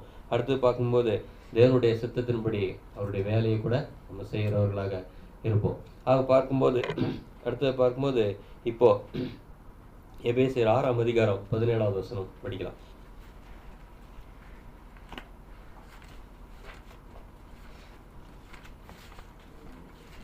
ரட்சணியம் என்னும் தலை சீராவையும் தேவ வசனமாகிய ஆவியின் பட்டயத்தையும் எடுத்துக்கொள்ளுங்கள். இந்த ஆவியின் பட்டயம் இந்த இடத்துல எதுக்கு எடுத்துக்க சொல்றாரு? இந்த பட்டயம் இந்த இடத்துல எடுத்தா நமக்கு என்ன கிடைக்கும்? லாஸ்டா ஃபைனலா யாரை யுத்தம் பண்ணுங்க, யார்கிட்ட ஜெயிக்கணுங்க? சாத்தானை இந்த பட்டயத்தினாலதான் வெட்டணும். இந்த பட்டயத்தை நம்ம கரெக்டா நம்ம யூஸ் பண்ணாதான் அவங்ககிட்ட இருந்து நம்ம தப்பும். அவன் மாத்தி போட்டு விட்டுருவான் எல்லாத்தையும். இங்க எடுக்க வேண்டிய பட்டயத்தை அங்கேயும், அங்க எடுக்க வேண்டியது இங்கே தூக்கி மாட்டி விட்டுருவான். அப்போ என்ன ஆயிடுன்னு கேட்டா அவன் ஜெயிச்சிடுவான். எந்தெந்த இடத்துல எந்தெந்த பட்டயத்தை நம்ம கரெக்டா எடுக்கணும், எடுத்தாதான் அவனை ஜெயிக்க முடியும் இல்லைங்களா. யுத்தம் பண்ற இடத்துல சமாதானமா போய் நின்றக்கூடாது, சமாதானம் பண்ற இடத்துல யுத்தம் பண்றத போய் நின்றக்கூடாது இல்லைங்களா. அப்ப பார்க்கும்போது அங்க சாத்தானை கூட நம்ம பார்க்கணும், வேத வசனத்தினாலதான் அவனை ஜெயிக்க முடியும் அப்படிங்கிறது பார்க்குறோம். இப்போ சங்கீதம் 118ஆம் அதிகாரம் 6வது வசனம். இப்போ நம்ம பட்சத்துல யார் இருக்கிறாங்க? நாம தேவனுடைய பட்சத்துல, கிறிஸ்துடைய பட்சத்துல இருந்தா நமக்கு பட்சமா யார் இருக்காருன்னு பாருங்க. கர்த்தர் என் பட்சத்தில் இருக்கிறார், நான் பயப்படேன். மனுஷன் எனக்கு என்ன செய்வான்? இதுதாங்க நாம இந்த நாள்ல கிறிஸ்துவின் பட்சத்துல இருந்தா நம்ம பட்சத்துல யார் இருப்பா? தேவன் சகலத்தையும் உண்டாக்கின சர்வ வல்லமை உள்ள யெகோவா தேவன் நம் பட்சத்துல இருக்கிறார். மனுஷன் நமக்கு என்ன செய்வான்? இந்த உலகத்துல வாழ்ற எல்லாருமே நாசியில சுவாசம் உள்ள மனுஷர்கள் தான். நம்மள என்ன செய்ய முடியும்? நாம் கண்ணால பாக்குற ஒவ்வொரு மனுஷனும் யார் தான்? நாசியில சுவாசம் உள்ள மனுஷன் தான். அவங்களால நம்மளுக்கு என்ன செய்ய முடியும்? யெகோவா தேவன் நம் பட்சத்துல இருக்கிறார், கர்த்தர் என் பட்சத்துல இருக்கிறார். அதனால நான் மனுஷனுக்கு பயப்படேன். எந்த சூழ்நிலையும் தேவ சித்தத்துக்கு நம்மளை ஒப்பு கொடுத்தோன்னு சொன்னா அங்க பார்க்கும்போது தேவன் நம் பட்சத்துல இருப்பார். நாம் கிறிஸ்து சத்தியத்தின் பட்சத்துல தேவனுடைய சித்தத்தின்படி இருந்தோம்னு சொன்னா தேவன் நம் பட்சத்துல இருப்பார். யாருமே நம்மளை என்ன பண்ண முடியாது, ஒண்ணுமே பண்ண முடியாது. பார்க்கும்போது நிறைய நொறுக்கப்பட்டது மாதிரி தான் அப்போஸ்தலருடைய வாழ்க்கை நடந்த மாதிரி நடக்கும். ஆனா அவங்களை யார் என்ன பண்ணல, அவங்க அழுகையின் பள்ளத்தாக்கு உருவம் நடந்து நீரூற்று ஆக்கிக்கிட்டாங்க. உம்மாலே ஒரு சேனைக்குள் சேனைக்குள்ள பாய்ந்து போய் அவங்க விசுவாசத்தை காத்துக்கொண்டு ஜீவகிரீடத்துக்கு அவங்க கடந்து போயிட்டாங்க. இந்த பொல்லாத உலகத்துல ஓனாய் கூட்டத்துல ஆடுகளை போல போய் ஆடாவே வெளியே வந்துட்டாங்க. உள்ள போயிட்டு ஓனாய வெளியே வந்துடக்கூடாது நாமளும் இல்லைங்களா. ஓனாய மாறதுக்கு சான்ஸ் இருக்குது இல்லைங்களா. நம்மளோட சுபாவத்தை மாத்திறதுக்கு சான்ஸ் இருக்கு. உள்ள ஆட்டுக்குட்டியாவே போயிட்டு ஆட்டுக்குட்டியாவே நம்ம வெளியே வந்துடணும் இல்லையா. கர்த்தராகிய இயேசு கிறிஸ்து இந்த பூமியில வந்து ஆட்டுக்குட்டியாவே வந்து ஆட்டுக்குட்டியாவே வாழ்ந்து ஆட்டுக்குட்டியாவே மரிச்சார். நாம கூட அந்த ஒரு ஆட்டுக்குட்டியாகவே இருக்கணும்னு சொல்லி பார்க்கிறோம். கடைசியா ஒரு வசனம், 1 கொரிந்தியர் 15ஆம் அதிகாரம் 57வது வசனம்.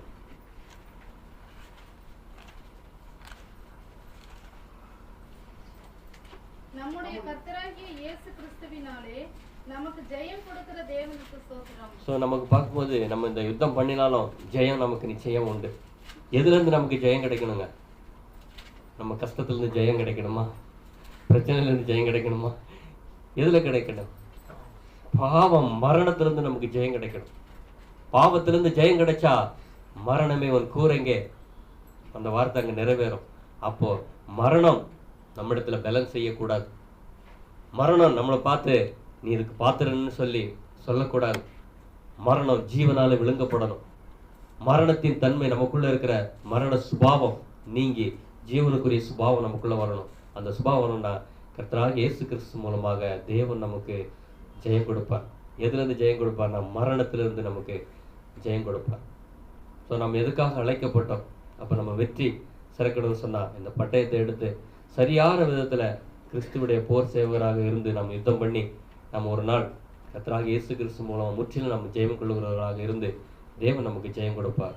நாம் கூட கர்த்தருடைய பட்சத்தில் எப்போதும் இருக்கிறவர்களாக அந்த பட்டயத்தை நாம் இடுப்பில் கட்டி கொண்டவர்களாக இருக்கணும். எந்த இடத்துல நம்ம பட்டயத்தை இறக்கி வச்சிட்டோம்னு சொன்னால் என்ன ஆயிடும்னு சொன்னால் அந்த ஒரு விக்கிரக வழிபாட்டுக்குள்ளே நம்ம போயிடுவோம். மனுஷனுடைய போதனைக்குள்ளே நம்ம போயிடுவோம். அடுத்தது பார்க்கும்போது எசபேல் ஸ்திரீ இல்லைங்களா, எந்த இடத்துலையும் போய் போதனை என்ன பண்ணிடுங்க, தள்ளின டக்குனு கீழே. அது சொல்கிற அது பொய் போதனை, கொஞ்சம் அட்ஜஸ்ட்மெண்ட் பண்ணி போகலாம் அப்படின்றதுலாம் இருக்கக்கூடாது. அப்போஸ்தலர் பவுல் வீட்டில் அதெல்லாம் கிடையாது. இல்லைன்னா இல்லை தான். கர்னான் அலெக்சாந்தர் எனக்கு வெகு தீமை செய்தான், கர்த்தர் அவனுக்கு பதில் செய்வார். அந்த இடத்துல கொஞ்சம் கூட விட்டு கொடுக்கறதில்ல. அன்பு கூற சொல்ற அதே இவர் தான், உங்களுக்காக என் ஜீவனை கொடுக்குறேன்னு சொன்ன அவர் அந்த இடத்துல பொய் போதனைக்கு எதிர்த்து நின்று இருக்கிறார் இல்லைங்களா. அப்போ பார்க்கும்போது அந்த இடத்துல நமக்கு பார்க்கும்போது எந்த இடத்துலையுமே எசபேல் ஸ்திரீ என்ன பண்ணிடக்கூடாது, நம்ம அட்ஜஸ்ட் பண்ணி போகிறவங்கள டப்புன்னு கீழே தள்ளிடணும். தள்ள சொல்கிற இடத்துல தள்ளிடணும், விட்டு விலக சொல்கிற இடத்துல நம்ம விலகிடணும். அப்போ தான் எசபேல் ஸ்திரீயிடம் தப்பிக்க முடியும். எசபேல் ஸ்திரீக்கு தவணை கொடுத்துருக்கிறாரா, ஆனால் அது மனம் திரும்பாது. நம்ம நினைக்கலாம் அதுக்கு தவணை கொடுத்தா மனம் திரும்பிடும். அவரே சொல்கிறார் அது மனம் திரும்பலை, கட்டில் கடையாக்கிடுவேன், படுக்க வச்சிருவேன் கட்டிலில் அப்படின்னு சொல்லி சொல்கிறார். அப்போ அங்கே எசபேல் ஸ்திரீக்கு என்ன ஒரு சூழ்நிலை ஏற்பட்டுச்சுங்க, கீழே தள்ளி கீழே விழுந்து அதோட ஜட்ஜ்மெண்ட் எவ்வளோ பெருசு மோசமாக போச்சு பார்த்தீங்களா. அப்போ பார்க்கும்போது உலகத்தின் சபைக்கு கூட அந்த மாதிரி எசபேல் அந்த ஸ்திரீக்கு வர்ற தீர்ப்பு இந்த உலகத்துக்கு வரப்போகுது. ஆகவே நாம் கர்த்தருடைய பட்சத்தில் நாம் இருக்கிறவர்களாக, எகு ராஜாவை வரும்போது அவருடைய பட்சத்தில் நின்று அந்த எசபேலுக்கு விரோதமாக நின்றது போல நாமும் தேவனுடைய பட்சத்திலிருந்து சத்தியத்தில் நிலைத்திருந்தால் நிச்சயமாக நாம கூட தாவீதுகிட்ட அங்கே சொன்னது போல அவருடைய சேனை தலைவர்களாக நாமும் அவரோட கூட நிலைத்திருப்போம். தேவன் தாமே நம்ம ஒருவரும் அப்படிப்பட்ட ஒரு சேனை தலைவர்களாக இருக்க தேவன் நமக்கு உதவி செய்வார்.